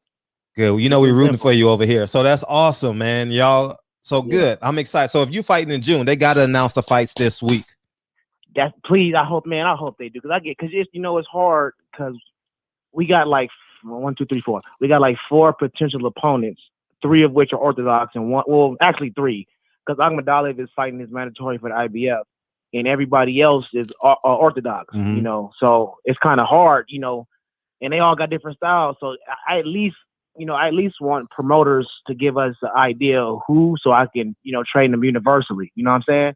So that's about it, man. We got to get this fight, man. We got to get this fight. All right, that'll be awesome. I know you're not fighting Stevie Fulton because they want that for the finish line. Yeah, that's what I'm thinking. That's what I've kind of heard through the grapevine. They want that for the finish line, and it would have been beautiful if Akhmadaliev would have fought us, because then we can get the WBA, Super, and IBF, and then that would have made that Fulton fight that much bigger. But he wants Fulton, which Yeah. Well, I mean, y'all do what you do. You a slight dog in that fight. You a slight. Vegas have you a slight dog. What, 57-43 in that fight, maybe? No, his name is not big enough, so maybe it'd be 60-40. You know what I mean? Mm-hmm. Yeah, he's not. Yeah, some of these, I'm from Vegas. Some of these sports book guys, I'm like, what are y'all thinking? Because we was an underdog against our last opponent. Mm-hmm. And then I'm one of the few trainers that actually read articles and stuff. Mm-hmm. And everybody's talking about, Aleem's too unorthodox. What? Who are y'all watching? Because Akhmadaliev is the most not uncoordinated, but just the most unorthodox fighter out there, in our division. So, it's double standards in this game. You know how I go for that. You know how I go. Mm-hmm. I can't wait, dog. I can't wait. Hey, you telling me, bro, we got training in the morning. I don't know why I'm still up. I need to go to sleep. I can't wait, dog. I'm going to call every trainer I know. I'm about to call every trainer I know, man, because, man, PBC about to drop I could call it. I'm not going to lie, but I'm going to wait like y'all niggas. I'm not going to ruin my surprise because I won't know the details of the fights anyway. I mean, like, they'll just tell me the main event. That's what I'm saying, bro. We were supposed to be in the main event on like a Showtime, not New Generation, because that's New Generation like on a weekday, but like just regular Showtime boxing on Saturdays. But I really don't care, because put us on the undercard. First of all, we're gonna steal the show, or we're gonna boost the show, for that main event. So it really don't matter. We just want to fight, we just want to fight. I'm glad y'all coming back so fast though. I want them. Yeah, I hope we get 4. I hope we get 4, because Raiz had 4 years, like 2 years inactive, then he came back and fought twice, and then 2 years inactive. So he can't, like, for those people out here listening and stuff, he can't pick and choose because he's in his prime. He's 30 years old, so we can't pick and choose. He has to fight whoever, like all champions now, because it's not the tail in his career, but you pretty much in his his good years. So got to fight whoever, bro. And we don't care. We ready, bro. We ready. We rooting for y'all heavy, man. I thank you. That's why I called. Hey, when the schedule drop, we'll go over the schedule. So make sure you. I'll call it in. At a moment's notice. At a moment's notice. Yep. You know what I mean? Yes, sir. Always. Thank you for the call. Thank you for letting me call in, bro. All the time, B. That's Bobby, man. Bobby McCoy, man. Appreciate you, big homie. Man. For sure. Thank you. Oh man, I'm hyped, nigga. I'm happy. Oh, that's all I want is to be a fan, dog. That's all I want is to be a fan. I get to pick and choose because I'm going to a fight because I miss boxing. I'm going to a fight and I don't got to get there on Wednesday no more. I can fly in Friday morning. You know what I mean? Sleep in the airport Friday, Saturday, 1 night hotel, fly back first thing Sunday morning, stay up all night Saturday, go straight to the airport. I'm winning. Get some more phone number because I'm, you know what I mean? Because the bulk of my interviews I want here. I want these motherfuckers here for an hour. You know what I mean? Yeah. We on, baby. Yeah. Y'all got me hyped now, man. Y'all got me hyped, dog. Y'all got me hyped. I'm happy. I'm happy, man. I can't lie. I'm happy. I'm happy. Tony Harrison's fighting Brian Peralta. I think he may be on the card with Andy Ruiz. I don't think so. Maybe not. What else? Jared Hurd is fighting somebody. Oh, I'm glad I said Jared Hurd. So we sent flowers on behalf of the barbershop to Jared Hurd's family. They will get there tomorrow. The flower is gonna get there tomorrow. So that'll be pretty cool. What else? Oh, I'm glad. Thank you, DB.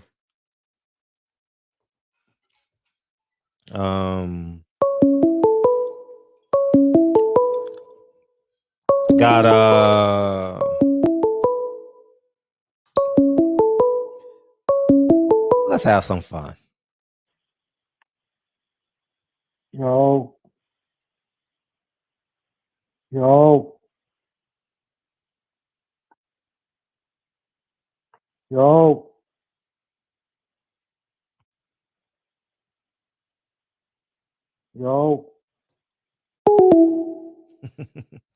All right.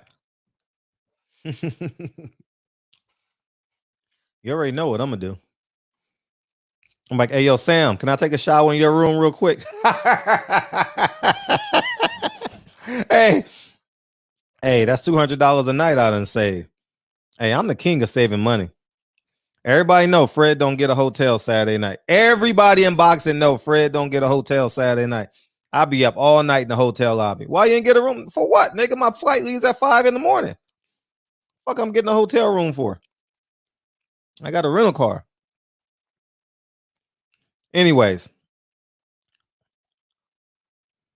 Also Arrogant Lando's funeral service is tomorrow at 2 p.m., 3801 West Manchester Boulevard. If I had known, I would have sent flowers to them as well. Maybe a little too late, but I'm going to do my best to at least drive by. I got a meeting at 2 o'clock tomorrow with the guests on the show, right, PPD? At 2 o'clock, I have a guest, and then we got to do something. And if I'm able to get out there, I will. Okay. And so, I do be musty. I do be musty on the plane. I ain't gonna even lie to you. Bueno? Bronx on deck. Bueno? Bronx on deck. Bueno? Drew got fans, dog. Drew, you got fans, man. 2 p.m., right, PPD? Okay, yeah. So I got that, and then also Arrogant Lando. Yeah, man. That's the first death I've had with someone that I've seen every day, so it's tough. Oh, man. So that's tomorrow, 2 p.m. Let me give y'all the address if you want to stop by. 3801 West Manchester Boulevard, Inglewood, California, 90305. 2 p.m. tomorrow, 3801 West Manchester Boulevard, Inglewood, California, 90305. How to do it. And this is what it feels like. 504. What it do, Mike? What's up with it, friend? What you got, big homie? Cool, man. Cooling, bro. You up late, huh? I'm just cooling. I'm up surfing YouTube. I thought I'd stop on you tonight. What's good with it? Oh, you better, nigga. Shit is the only place to be, nigga. Shit. What do you mean? You think you'll stop by? You know that. I don't really call in too much, but I always check out. Appreciate you. Cooling, bro. How you been, Fred? I'm good, man. I appreciate you. See you fucking off tonight. You must don't really have no agenda, huh? Chilling. Hey, bro.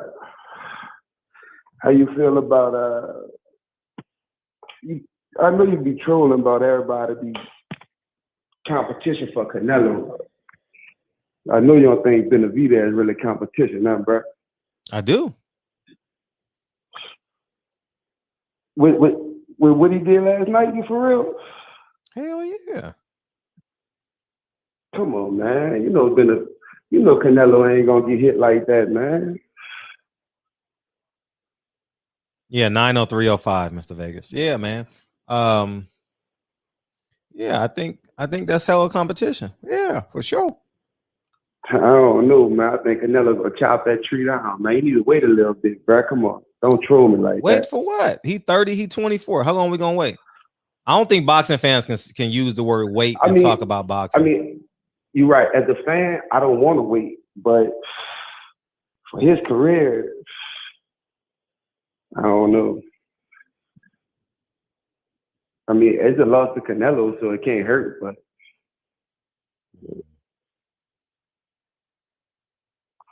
that's all, bro. I thought I'd just keep grinding, dog. Fuck with Regis as much as you could, bro. Come to the 504.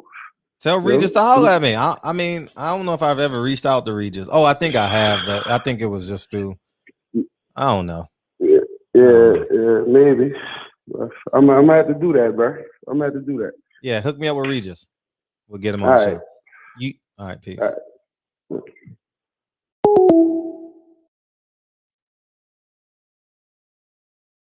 Hey, that conversation was basically, remember your cousin in his earlier 20s that used to get all the girls? But the nigga and then never made sense. You know what I mean? And then he turns into like your uncle, and he talks in incomplete sentences and shit. But he tells you everything that's going on in the world. Yeah, you know those Republicans, player. Yeah, those Republicans. Yeah. Yeah, man. Those Lakers and LeBron, man. Yeah, man. Those Lakers and LeBron. Yeah, man. Yeah, man. Those, like, you know what I'm saying? Those Lakers and LeBron. Yeah, man. Those Lakers and LeBron. Yeah. Yo, that Kamala Harris, dog. Hey, Kamala. They think the louder they get, the more intelligent they sound. Kamala. Yo, Kamala. Yo, bruh. Kamala. Yeah, yo.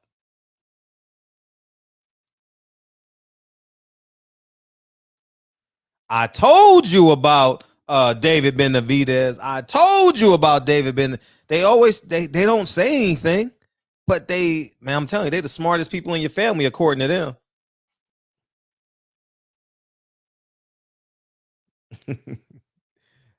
Those Democrats, those Democrats, bruh. You know what I mean? Those Democrats. Oh man.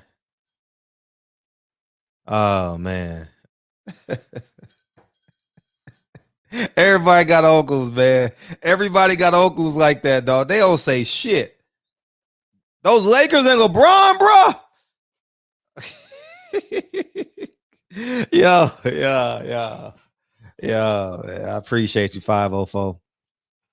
Appreciate you, man. Thanks for making the Bible. I see you in here, man. Oh man, you a gator, big homie? Yeah, man. Oh, why you call it? Hey, y'all can talk about me just the same, man. My little short ass. You know what I mean?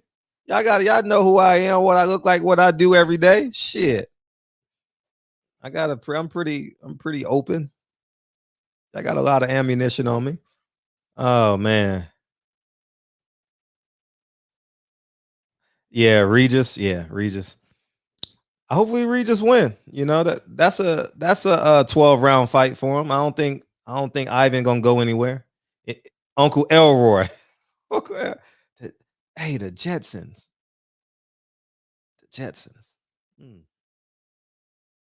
I want to watch an episode of the Jetsons and see how it looks in 2020. See if any of that thing came to life in the Jetsons. I used to love the Jetsons, dog. Damn. Yeah, man, the Jetsons. So, yeah, man. Oh yeah, we gotta figure out D Smoke too, because the Grammys are over. So we gotta go to D Smoke route. Get him in here. Oh man, spoke to him on the phone. Good brother, man. His brother was so kind to us, man. Sir. I work out with his brother, Sir. And I see him I used to, from time to time in the gym. He works out at Planet Fitness. The Jetsons. You saw an episode of the Jetsons last week. DB, call it, man. Let's wrap this hoe up. Call it. We working on 3 hours, man. Because we got to get Kyle. Kyle about to, Kyle trying to get it popping. You know what I mean? Kyle trying to get it popping, dog. Berlanga Nicholson. Interesting. That's interesting. See if he the truth. Yeah, the Jetsons look so futuristic. I want to watch an episode. I can watch it on YouTube, I'm sure.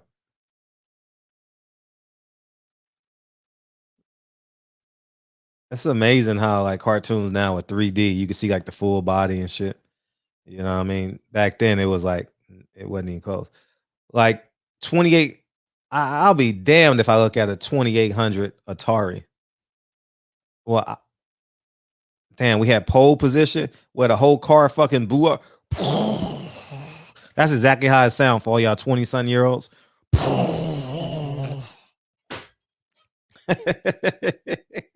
And you had, oh man, you go from first place to last place.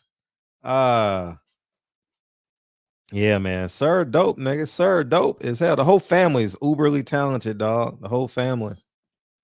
The mom, some background for the Michael Jackson and everyone else and all that. So, it's cool. I want to try and get Ace Hood in here. Ace Hood got. Yeah, Sir got a good album. Hey, how about Anderson .Paak and Bruno Mars? Call in, DB. I know you just sent me something. What you want me to play? And this is what it feels like. What's up, big homie? Meet George Jetson. Oh, you said it. That's what you said to me. No. His boy Elroy. Oh man, too funny, dog. This is funny as fuck. I was showing my nephew. Oh shit! Damn. 7 technologies that actually happened from the Jetsons. Damn. I'm gonna watch this shit. I'm gonna watch this shit when I get off. Yeah, that shit is funny. You see it, you see it so futuristic, and you be like, "Damn!" So that was in my head. I was like, things that just seemed like they couldn't come to pass, or it's like, it seems like 10 years even seems so far away. Like if you hear something in the 90s, and then 2000 just seemed crazy. You know what I'm saying? If you see something in 2020, to hear 2050 sounds super crazy, but to Kennedy, shit, that's like, and you know what I mean? Like prime time for her. Right. Yeah, that shit crazy. Hey, old boy from Alabama that was representing for Deontay, he sounded like Deacon 305. Yeah, he did. And then had Ernest, what's Ernest's last name? Ernest Brown. Yeah. Ernest. That nigga was in R. Kelly's closet for sure. I ain't gonna need. Yeah, he been in there since he been in jail, so he don't know whether to come out or not. I'm surprised his cell phone ain't died. You said blink twice. Blink twice. Sniffle, nigga. You got the sniffles? You need help, blink twice. Man, that shit's hilarious. Yeah, but sometimes I think did he say last time he got a little baby or something? Probably. Who? Ernest Brown. Oh, did he say? Well, he's in the chat. Maybe. That's in the my chat. assumption. He probably got a little kid, so he can't talk loud. He in the chat. Yeah. Hey, B, why you whispering? Hey, I don't know. Hey, you know what He can't respond because if he hits a key on his phone, it's gonna make a loud sound. He don't want that shit to go doot, doot, doot. So he ain't gonna even type nothing. Yeah, that motherfucker in check like a motherfucker. That motherfucker got to make breakfast in the morning. Warren Richards, what up, family? Man. Yeah, man, it was some good boxing though, man. I was happy this weekend. What happened in UFC? Go ahead. The UFC had a solid card too, man. It was a whole bunch of knockouts, first and second round knockouts and submissions. So the card didn't really last long. You know how you like to say, don't filibuster? Man, it's like a whole bunch of commentary because the fights happen so fast. And, you know, they buy this time slot. What they used to do in the UFC before, and most, not most, but some MMA organizations, what they would do, they usually schedule 12 fights. Some of them would schedule like 18 fights. So if the card finishes quickly because of a lot of fast submissions or a lot of first and second round knockouts, after the time is up, then what they would do is go play the fights that happened earlier in the day. So if you see in the crowd, there's nobody there. You know, so everybody will get a chance to get their stuff televised. So if you're a fighter and you get a quick knockout or something, and you're not on a pay-per-view or nothing like that, they run through these fights fast. You praying for it, right? Because at the end of it all, once the main event is over, if you have a big Israel Adesanya or Conor McGregor, once the big name's over, your fight comes on immediately after that. So everybody gets the chance to see it. So that used to be cool, but they don't do that shit no more. But yeah, man, they had a good one. They had two no contest, I think, in a DQ from an illegal knee and an eye poke in the main event, which only lasted like, I think, 1 round. So yeah, but you know, that stuff, man. It was boxing. It was 2-3 different cards happening at one time. They had women fighting. They had David Benavidez fighting. UFC was going on, man. I love it. Every time you turn to a different one. Got Marlo's Corner doing one. Got Reggie doing one. You know, got my homies doing some in MMA. Yeah, that shit just pumped me up. You see, are you a fan of the new bare knuckle fighting league? Yep. I like combat sports, period. So I like to watch everything. I like to watch wrestling, jiu-jitsu matches. I like to watch shit, karate, kickboxing. But hell yeah, I love the bare knuckle shit. Yeah, it's dangerous as fuck. You know what I'm saying? Like, I wouldn't do more than like 4 or 5 fights, but after that, I wouldn't stay in that shit. You know what I'm saying? Get a knuckle to the head. But oh, there was both a no contest. Okay, yeah, that's right, DJ. Yeah, is that Donnie? Got his name down to DJ. They say, yeah, Eric Anders was the fight that was cut short tragically. Yeah, and then PJ's Big Dog, he said next week UFC got a killer card, right? It's the following week. Yeah, Francis Ngannou will be the new heavyweight champion. Yes, indeed. Yeah, it's gonna Who's he fighting? This dude named Stipe Miocic, but I don't like to give him no credence or no respect because he a ducker and he like to hold on to the belt. And I hate when motherfuckers hold belts hostage. You know, got a belt and getting sponsorship, so he's sitting at home and shit talking about he want to spend time with his wife and his daughter. Listen, man, that combat sports ain't for that.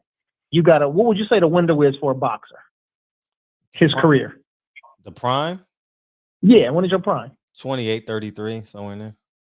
Right. So you got somewhere between 5 and 7 years, and if you have a long career, then it's a decade. I'm talking about you actually being relevant and doing shit in the sport. So you get in there, and you know you hear people saying this, and you may hear Dana White repeating shit that he heard from the Gracies and old school fighters. Fighting is a young man's sport. It's a young man's game. So you get in there and you get as many fights and make as much money as you can, and then you get the fuck out and you start coaching, you start refereeing, you start being a judge, you open up a gym, like you do whatever you can, but get your money and you get out. And then that's when you get with a Fred Hawthorne and you get with what's your business partner name, and you know you go shit. I was fighting shit. Here go $25,000. How can I turn this shit over? Get with people who know what the fuck they doing, but you get your money and you get out. Stop staying in the game forever and ever, trying to live the big boy life, buying Rolls Royces, Bentleys, buying big ass houses that you can't afford. And when you stop fighting shit, you still got all of those bills. You want to live like what's my boy name on Belly? The dope head, not the dope head, but the main man. What was his damn name? It had the cars. Huh? He had the car. Damn, yeah, he was shit. Lennox. Yeah. Motherfuckers want to live like Lennox and shit, you know what I'm saying? In the Hamptons with maids and servants and shit running around, you know, George Foreman, Evander Holyfield, Mike Tyson, they all made that mistake. Stand in the sport, living this crazy lifestyle, and couldn't sustain that, you know, and as soon as you stop fighting, you know, we saw with MC Hammer, right? Like these people, they have these entourages and like just everything just super extravagant. And when your career is over, as soon as you stop fighting or you take a break, or God forbid something happened, you end up going to prison or something, everything stops. Your whole life is fucked up. So get in there, you get you a bunch of fights in a 5 to 7 year period, make your money, invest, and then leave that sport. That's it. Fuck hold on to a go in there and be 27-4 and make a lot of money and get out. Start a business, invest in real estate, something. Open you a 99-cent store, a 5 and dime, it don't matter. Just get in there, get your money, and get out. Yeah. Anyway, let's see what else we got. Yeah, but David Benavidez, though, I'm glad he won because that kills a lot of that keeps a lot of dreams alive. Yeah. It does.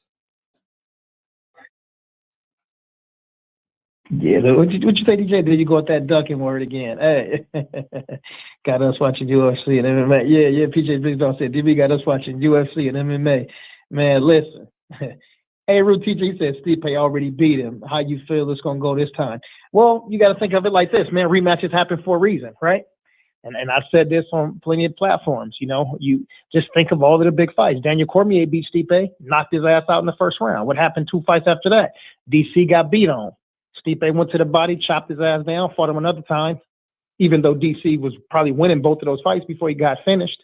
But George St. Pierre fought against Matt Hughes. How'd it go? GSP got one, Matt Hughes got one. Rematches matter.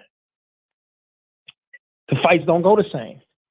And those fights that I mentioned, these are all dudes that are all in their primes. You got to think about this. Francis was not in his prime. Francis just knew how to throw heavy punches. He didn't have no boxing. He'd been working with Teddy Atlas. He'd been working with Freddie Roach. He'd been working with Dewey Cooper. He got a strength and conditioning coach. He basically living at the PI in Vegas. You know, you seen him fight against JDS. You see them hard ass low calf kicks. That's a big ass dude, 6'4". Shit, he cut weight to make 265 pounds. Motherfucker walking around at damn near 300 pounds. That's a big ass dude.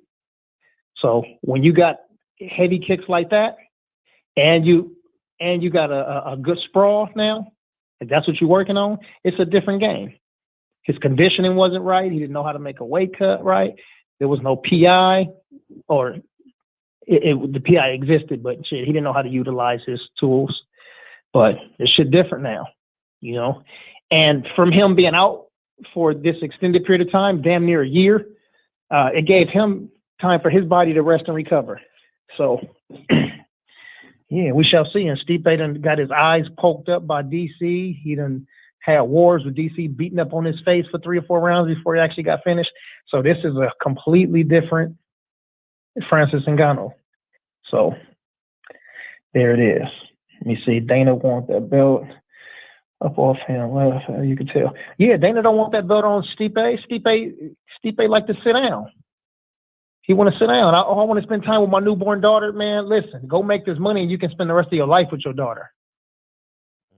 Go make this money. You're a combat athlete. This shit ain't like basketball or shit, all of these sports actually, but this ain't one of those baseball sports. You play long and slow. This ain't sex. Shit. Get your bread, get the fuck out of there. Yeah, let me see. Dana disrespected him because he asked for more money. Man, DJ just like to disagree with me, boy. George says Stipe taking him down immediately. Well, okay. Yeah, he can, but Stipe got to do some work from the top. Stipe ain't no submission artist, and Stipe don't got no devastating ground and pound. He just stay on the top. He stay busy, but he ain't got nothing that's gonna finish Francis. And if you consider the heavyweight GOAT and you got a green ass fucking heavyweight that don't got no ground game and you can't finish him, then you're not as tough as they say you are. How come you can't finish a green ass dude that got no ground game? Answer that for me. For y'all 3 people in the chat, answer that for me. You got a green ass heavyweight that ain't got no ground game. You take him down and you can't finish him for 5 rounds. Get up out of here with that. Let me see. I thought nobody wanted to smoke with Anderson Silva back in the day. Yeah, nobody did. Shit, Chris Weidman was different though. Shit, he came in with wrestling. He saw Chael Sonnen have success against Anderson with that wrestling. So, you know, he came in and he tried it. And Yeah, it works in his favor. But Anderson also playing around with his hands down, with his head up like he usually did, and it didn't work out in his favor that time. 900 Hustle said Francis came in too bulky. He sure did. Yeah, cutting weight is a fucking art. And when you get that down, you got better energy, rehydrated. Yeah, you be good. 265. You just don't like Stipe. No, I don't like Stipe. You damn right. See, I ain't one of them folks. Okay, Ernest Brown said they got twins. Yeah, I ain't one of those people that be like, no, I like him. He cool. No, fuck Stipe Miocic.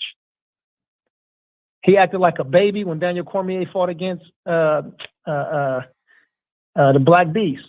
When Daniel Cormier was getting ready to get that Brock Lesnar fight. Daniel Cormier, 5'10.5", and coming out as a light heavyweight. You were so amped and prone to fight him, but you ain't fought none of these other dudes. That dude is a mark, homie. Look at the current top 10 right now and tell me one of those dudes other than Francis that he fought. And then look at the top 15 and tell me who he fought in their prime. I guarantee you can't do that right now. Right now, right here, right now. You're going to have to do some digging and come up with some crazy-ass narrative. Stipe ain't done that. So they always like to call these blonde hair, blue eye, or these people that's lacking melanin, calling these dudes the greatest. They can get way the fuck out of here with that. Put 2 chairs down and have a couple of seats. What up, Fred? Oh, I'm taking notes. Okay. Yeah. Box fans, what up, CPT? He said, sheesh. Yeah, come on. Who want that smoke? Let me see who wins in a fantasy fight in their prime, Silva or John Jones. Nobody. Anderson Silva in his prime, I don't see nobody beating him. John Jones is great. John Jones' wrestling is good, but John Jones is one of those dudes. Let me see. John Jones reminds me of Earl Spence in a way. You know how when EJ gets in a fight with somebody, he can just go in there and win the fight, but he gets in there with Mikey and he wants to prove that he's a better boxer than Mikey, so he's boxing him. Fredro? Okay, this nigga listen, he gone? No, like Mikey Garcia. Right, that's what I said, right? I don't know if you said Mikey, but you said boxing. I'm sorry. Yeah, but he go in there and fight Mikey Garcia in a fight that he hadn't fought before. He dominates him for 12 rounds, but it's a different fight, right? He had to prove something. He go in there and fight against Sean Porter. He fought like he didn't fight any other fights before. I want to prove now I got more dog than you. And some people do that. And listen, if it works out, then you're like, okay, he beat that person at their own game. But when he loses, it's like, why the fuck did he do that? You understand? And John Jones is one of those dudes. Man, he's a phenomenal wrestler, and John Jones like to stand up and strike with people. And I think that's where, he stopped dominating. He started winning, kept winning fights, but stopped dominating. John Jones needs to take people down and use them long-ass limbs, them 84-inch reach arms, and choke the fuck out of people or ground and pound them to death like he's done with shit, all of those, like what he did in the first 7 years of his career. Yeah, but shit, it'll be a tough fight. Shit, I don't know. Shit. Yeah. Phantom Brawler John Jones he got the he said John Jones with the dope. Listen, man, y'all shit, Canelo. Shit. What you feel about Canelo, Phantom Brawler? Is Canelo top 10 pound for pound? Either yes or no. Real quick, Phantom Brawler. Is Canelo Alvarez in there? I ain't gonna put all the black fighters on blast right now, but yeah, well, listen, don't let me start calling out Roy Jones Jr. and some other dudes too. So where's Roy and Canelo? Is Canelo pound for pound in the top 10 right now? Yes or no? And where's Roy Jones career wise?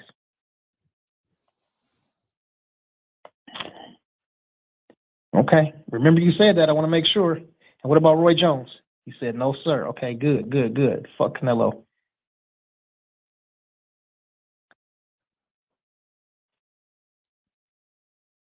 Not fighting tomato cans. Okay, there you go. All right, well, shit. Then I got to give your word some credence, brother. Let me see. Trevor's McKenzie said, "Yeah, Fred, tired as fuck." No, I'm not tired. I was looking at at some arena schedules so I can get some dates for y'all. I was looking at some Dallas stadiums. Yeah, tell him Reggie said Anderson Silva is a fighting GOAT, not just an MMA fighter. Talk to him, Reg. Talk to him. Yeah, I figured you didn't need no help. You know what I mean? You don't need my MMA expertise. In a minute, I might. Let's see. That Feeling Podcast Network said, agree, DB. Yes, sir. Let's see. John Jones almost killed Machida. Yeah, that choke, because his arms are so damn long, man. You know, Warren Richard said, Adesanya should have stayed at his weight. Nah, you got to take it. You got to take chances, man. My old coach, man, said, my old coach, boxing coach said, before I started working with Terry Norris, he was my boxing coach. He always used to say, you got to take a chance. You got to take it. You ain't going to win shit if you don't take a chance. You got to take a chance. You might get caught. You got to take a chance. It's like his big thing. OG said, yeah, shout out to my Ethiopian coaches. Yeah, he ragdolled Machida. Yeah, Machida. Shit, I thought he died. Tony Ferguson versus Beneil Dariush. Let me see, coming to who you think win.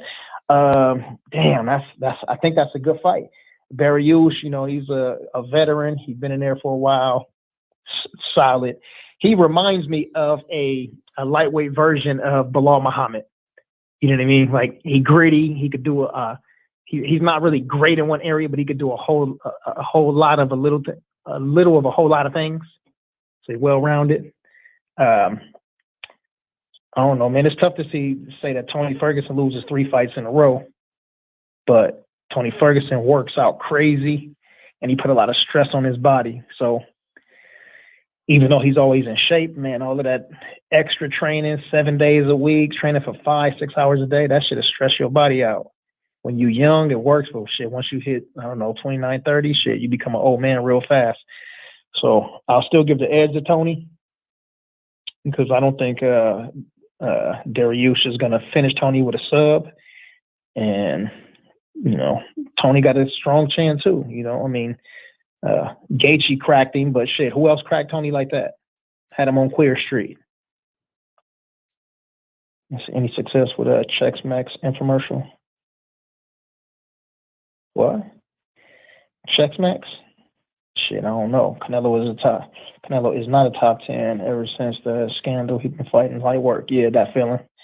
John Jones was on coke and tainted supplements and got suspended for it. Yeah.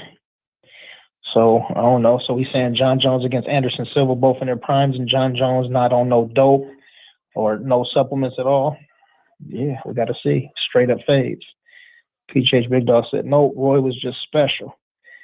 Yeah, well, Phantom Brawler, you and PGH Big Dog got a score to settle. I don't know. Did he fight tomato cans? Did he fight the best competition? Who knows? Tony Ferguson is on his way down, I believe. Yeah, I think so too. It's tough to see Tony losing 3 in a row. Yeah. Warren Richard said, hell no, Canelo ain't pound for pound. He's 36, 37 in a lightweight. Yeah.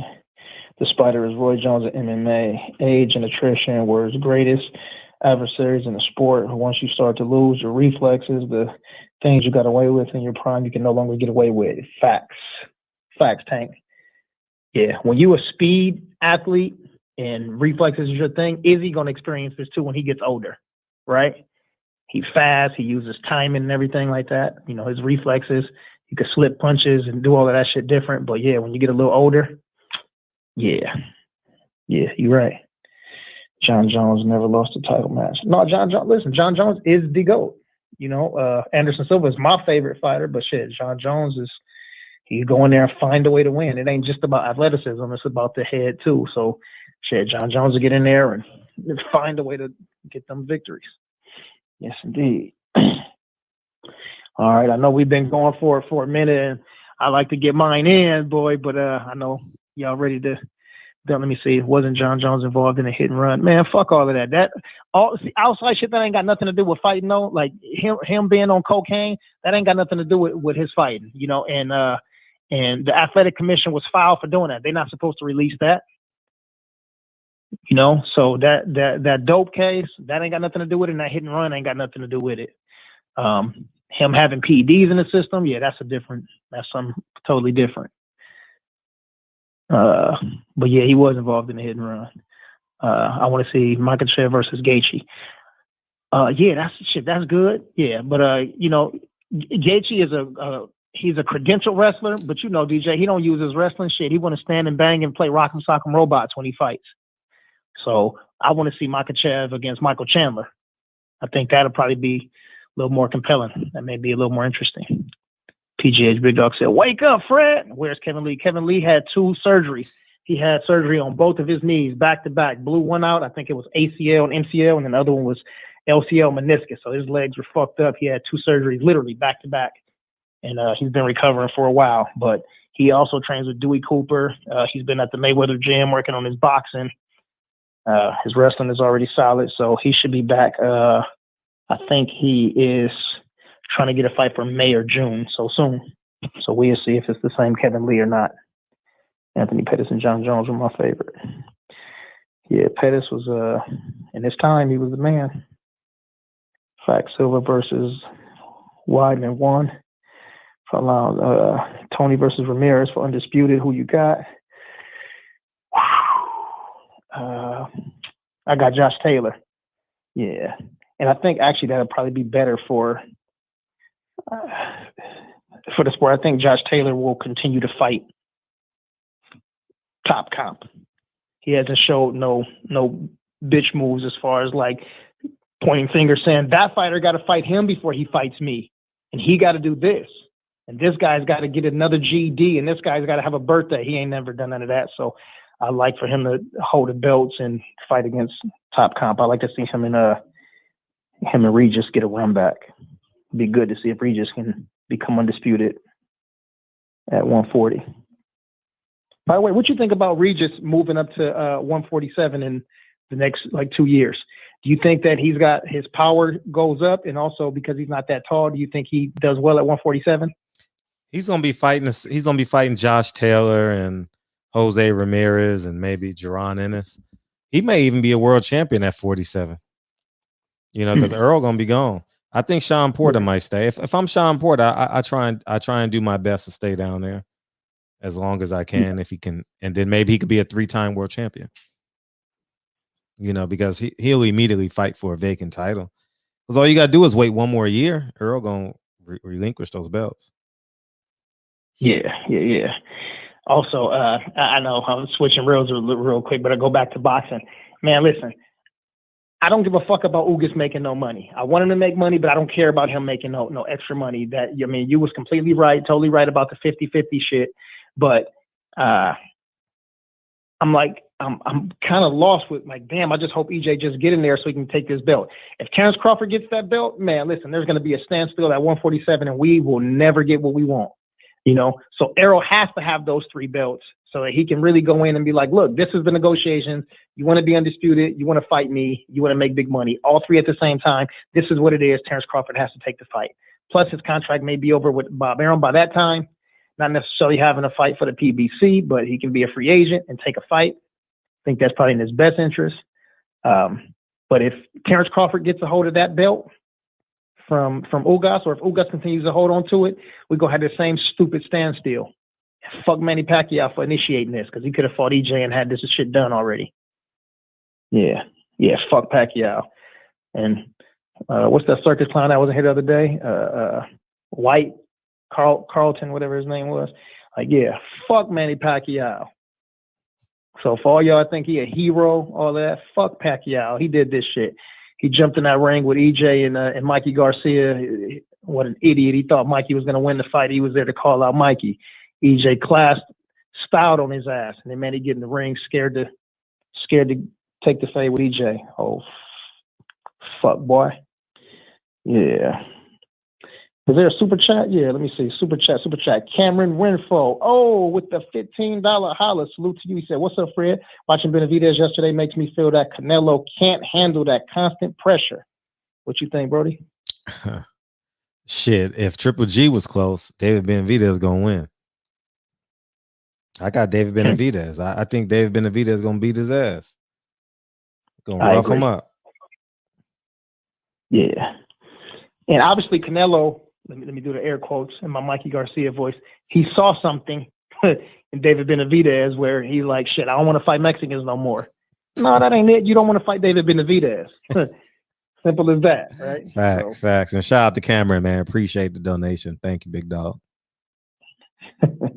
That Feeling Podcast, he said, LOA said, DB speaking what we all think. Man, listen, I'm just speaking my truth, man. Like, we all have these conversations. So we know, like, if there's 15 of us talking and there's two people that disagree, one person truly believes what they feel and the other person that just want to have an argument.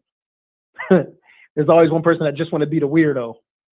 You know what I'm saying? Like, everybody a Dodger fan. You live over here, like the Dodgers, they got this rich history. The uniforms are better. Like the organization's better. I mean, everything there. And then you got one weirdo like, no, I like the Angels.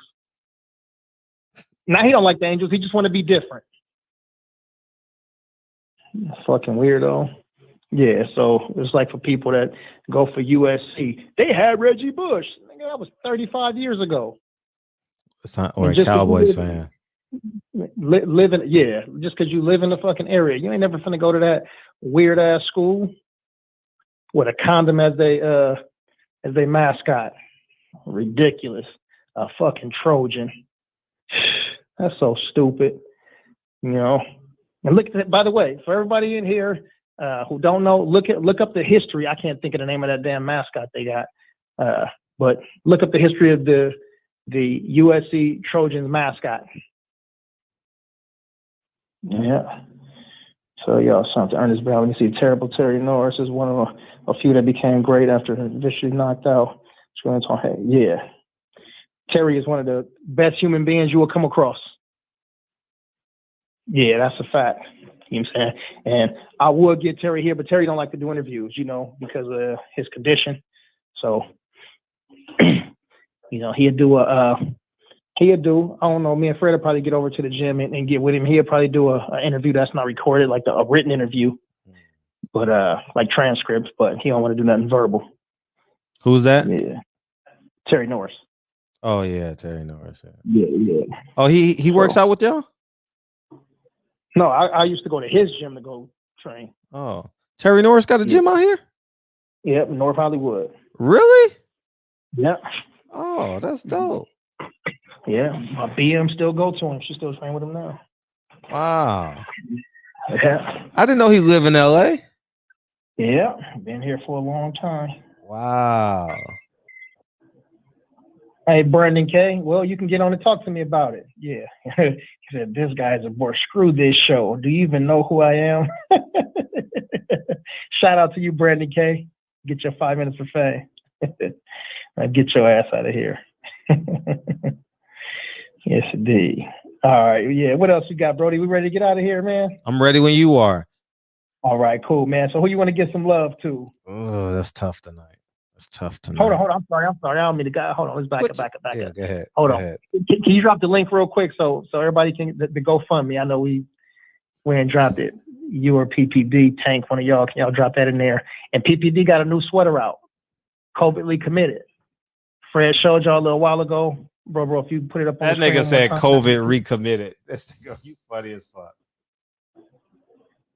COVIDly committed. Here's the GoFundMe, man. Go drop a cup of coffee in here, man. Go drop a cup of coffee in here, man. And $40, man. Go support. COVIDly committed, man. COVIDly committed. I'll be wearing it. Yes. Boom. There we go. Cool. So for the brother that called in earlier and he was talking about why black people don't support each other. Like, listen, obviously you're not in the barbershop enough, because if you think that we don't support each other, you dead wrong. I know. That's what I was thinking. I'm like, you're dead wrong. Shit. I don't know where you get that from. Yeah, that's something. Reggie was saying something. I'm kind of paraphrasing what Reggie said earlier, but he, said something like, just because, what did he say? Oh, because the dude said, well, white people do this and white people do that. Like, listen, we're not trying to compare ourselves to white folks. I don't even give a damn. Yeah. To the so-called dominant power structure. That's not what we're here for. So PPD put out medallions. Guess what? We get medallions. She put out a sweater. We get sweaters. Jarvis got a sweater. You see Fred rocking a sweater, right? Tank and his cousins came on here and got a entire store down the South Coast. Guess what? We all went down there and still buying stuff. So Terrence Bailey Sr. started a channel. Guess what we all do? We all slide over there. Kyle got a channel right after this go off. Reggie relinquished the spot to give Kyle the spot. So when you say brothers ain't supporting each other, I don't know who you talking about. That's why I said so I don't live in the shop enough. I don't live that life. Like, I don't. Like, I got great love that surrounds me, man. People say, oh, shit, I don't know. Like, I don't know. I was in Lamert Park today. It was beautiful over there. Yeah, facts. And no matter where we go to, we slide to different channels, and you see Big Tank over there, the Sweet Science Examiner. You see Dave Jack. You see Jay Dixon. You know, like, this is it. So whatever that narrative, you continue in that, like that BS, man. Knock it off. We appreciate your fire and your energy and your flame, but man, reconnect. Take a deep breath. Pay attention to look at the landscape, and then come back again and change your wording, because your fire is needed, your passion is appreciated, but we need to channel that in a more positive direction. So anyway, who you want to get some love to, Brody? Oh, let's give PPD some love, man. PPD got some new sweaters, man. Go get the new sweaters, man. Where all the fights gonna be down in Texas, Mike? They're gonna be down in Texas, Mike. Man, she got her own. She got her own tags. COVIDly committed. I'm gonna wear it for the next big interview we got that I know is gonna go viral. I'm gonna wear it, you know what I mean? And COVIDly committed, man. Yeah, man. Yeah, Mike. You know what I mean? COVIDly committed, Mike. You know, so we rocking it, man. I got DBs. I mean, what's that nigga name? DJ Jarvis. What's that nigga name? That nigga owe me $13. What's his name? Jarvis, marvelous Jarvis owes me $13, man. You know what I mean? I got his sweater on too, man. So, you know, we're gonna give PPD some love. PPD. Yes, PPD. How about Jay Dixon, man? What's up, Jay Dixon, man? Jay Dixon, man. What's up, D-Man Jr.? That's why you ain't calling in, big homie. Okay. Tank deserves some love, finally, man. Finally, we'll give Tank some love, man. Yes, indeed. And boxing sparring, man. Welcome to the show, and you get some love. Welcome to the show. Welcome to the show, man. Welcome to the show, man. Yeah, dope new hoodie, Queen PPD. Yeah, man. We growing, man. Growing. 7 streams. And shout out to Boxing Social for that interview that they did with Mauricio Suleiman. Y'all go over and check that out. Yeah, go check it out. I don't got to take my word or Fred's word for it. You can hear it straight from the horse's mouth. Yeah. And they got a schedule dropping. Oh, I can't wait, dog. I'm happy, man. That made me smile, man. Man, I'm excited. I'm excited, man. And yeah, man. Whew. That's all I want is just to get excited, man. Just to start looking forward to some boxing, man. That's all I want, Al. That's all I want, Al. That's all I want, man. Yeah, he gonna give it to you, Fred. He gonna give it to you. Oh, Al gonna give it to us? I'm not gonna give it to you, man. You got the schedule coming soon, man. I can't wait. Hopefully it comes Wednesday. They better not drop it on Friday because it's gonna get drowned out by some fights. So drop it Wednesday. Come on, pound for pound boxing channel. Look, Fred, they got you very well. He says it's gonna be 57 tune-ups and 43 pay-per-views. Damn, no, man, we don't want that. Oh man. Yeah, PPD, can you put the link one more time?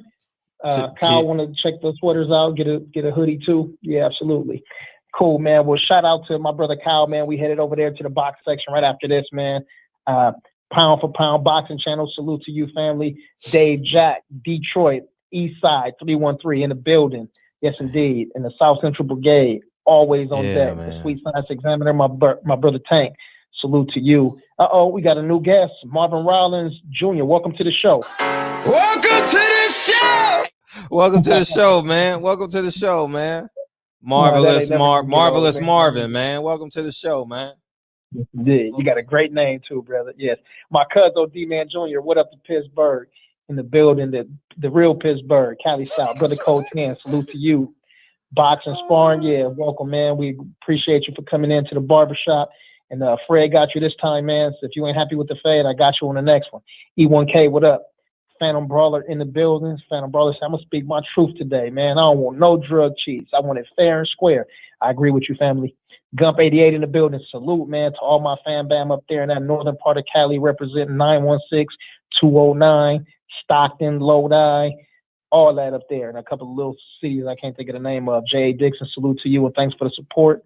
the queen. She's your queen to be. Only the first one, though. Only the first one. Don't check out the second one.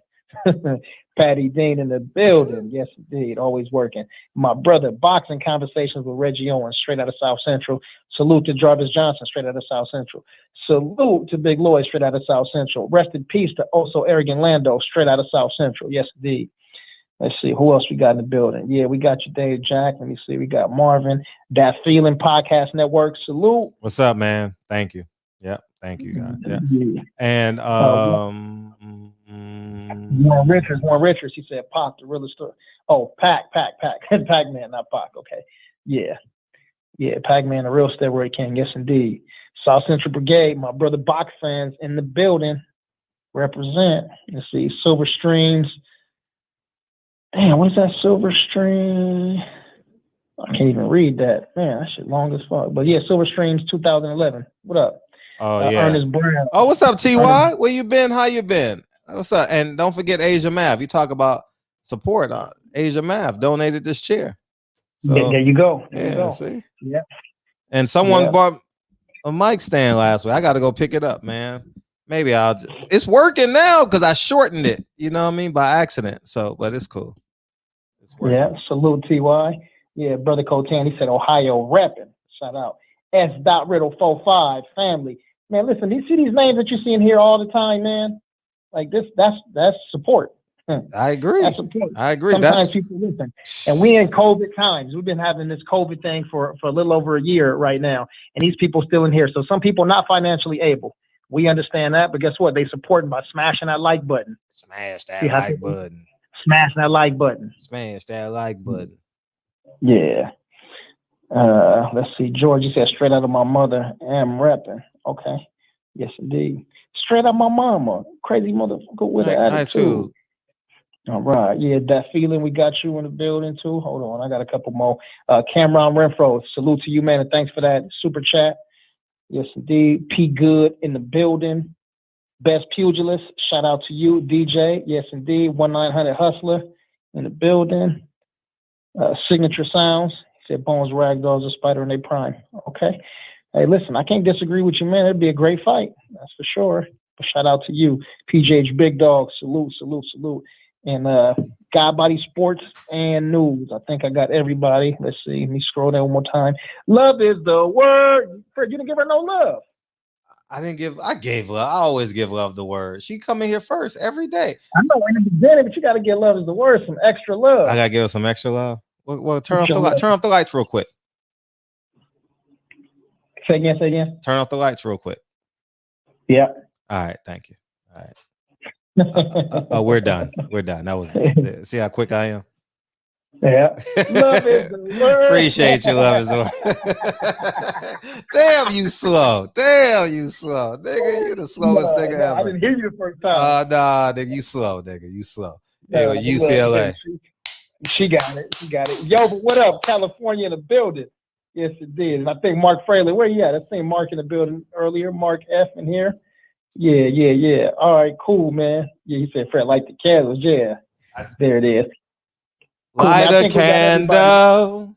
Let's take a shower together.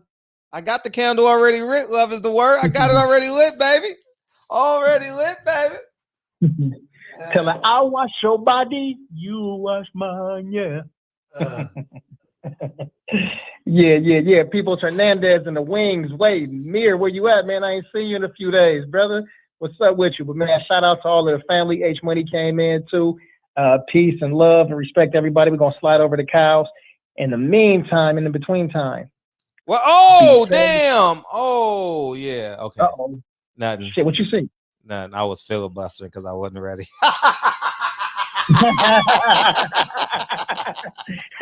Dirty Birdie. Play the song, folks. I got it. See, I'm never late, man. You know what I mean, Ryan Jefferson. Hey, PPD got us working Tuesday through Thursday, man. We got Lax, Freddie Piddleton, and Claude Clegg. Oh, man. I went out to go get the book today. Motherfucker, SO Wine was closed today. It's closed today and tomorrow. So I'm at the speed read that sucker on Tuesday. And so that's gonna be it, man. So Yeah, man. We're here. So we got that. Oh, next week. Hey, next week we got a Hall of Fame week in the shop. Dr. John Carlos, Ananda Lewis, and Lil Flip. Come on, man. Shout out to PPD. Nobody does it better. If PPD called in, I would give her own. Nobody does it better. Hey, she had an acting debut today. Hold up. PPD had her acting debut today, dog. Oh, devil is a lie. Hey, telling you the truth. Hey, it's all in what you do. Hey, some things you gotta do. Hey. Shout out to People Hernandez, man. What it do? People Hernandez. He in the building. Yes. Hey, y'all need to go check out Lax Music. LAX. Trust me. Treat yourself, man. Listen to his lyrics. Phenomenal. Get up. Open up your words now. It's the moment of truth.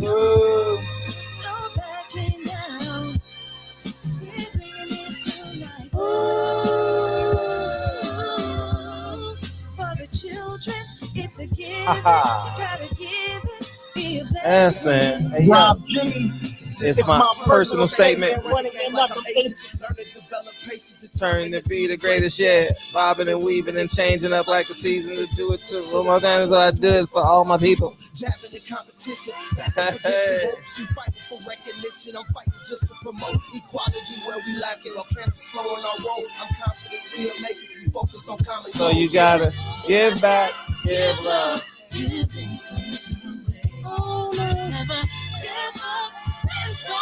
My Cheryl Dorsey bop.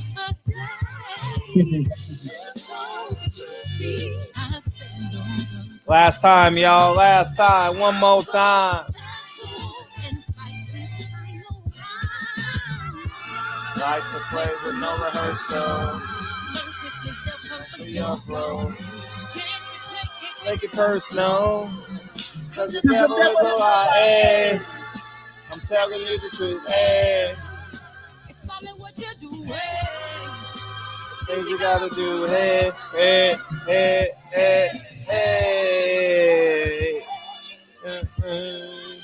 Boom. All right, we out of here. Rest in peace to the marvelous man, marvelous Marvin Hagler, man. Thank you. And to PBC, man, they had a rough weekend, man. Jared Hurd, John Molina, and Sylvia Brown. If y'all know her, she's like in charge. They all lost family members, man. All fathers. Speaking of it, all fathers, man. It was a rough weekend for PBC, man. Shout out to PBC, man. And yeah, man. Say a little prayer for you. Say a little prayer, man. Play that Aretha Franklin one time. Eat healthy, y'all. Eat healthy. Eat healthy. And we going over to where? The boxing section. The boxing section, man. He's live right now. He should be. Love y'all. Peace. Hey.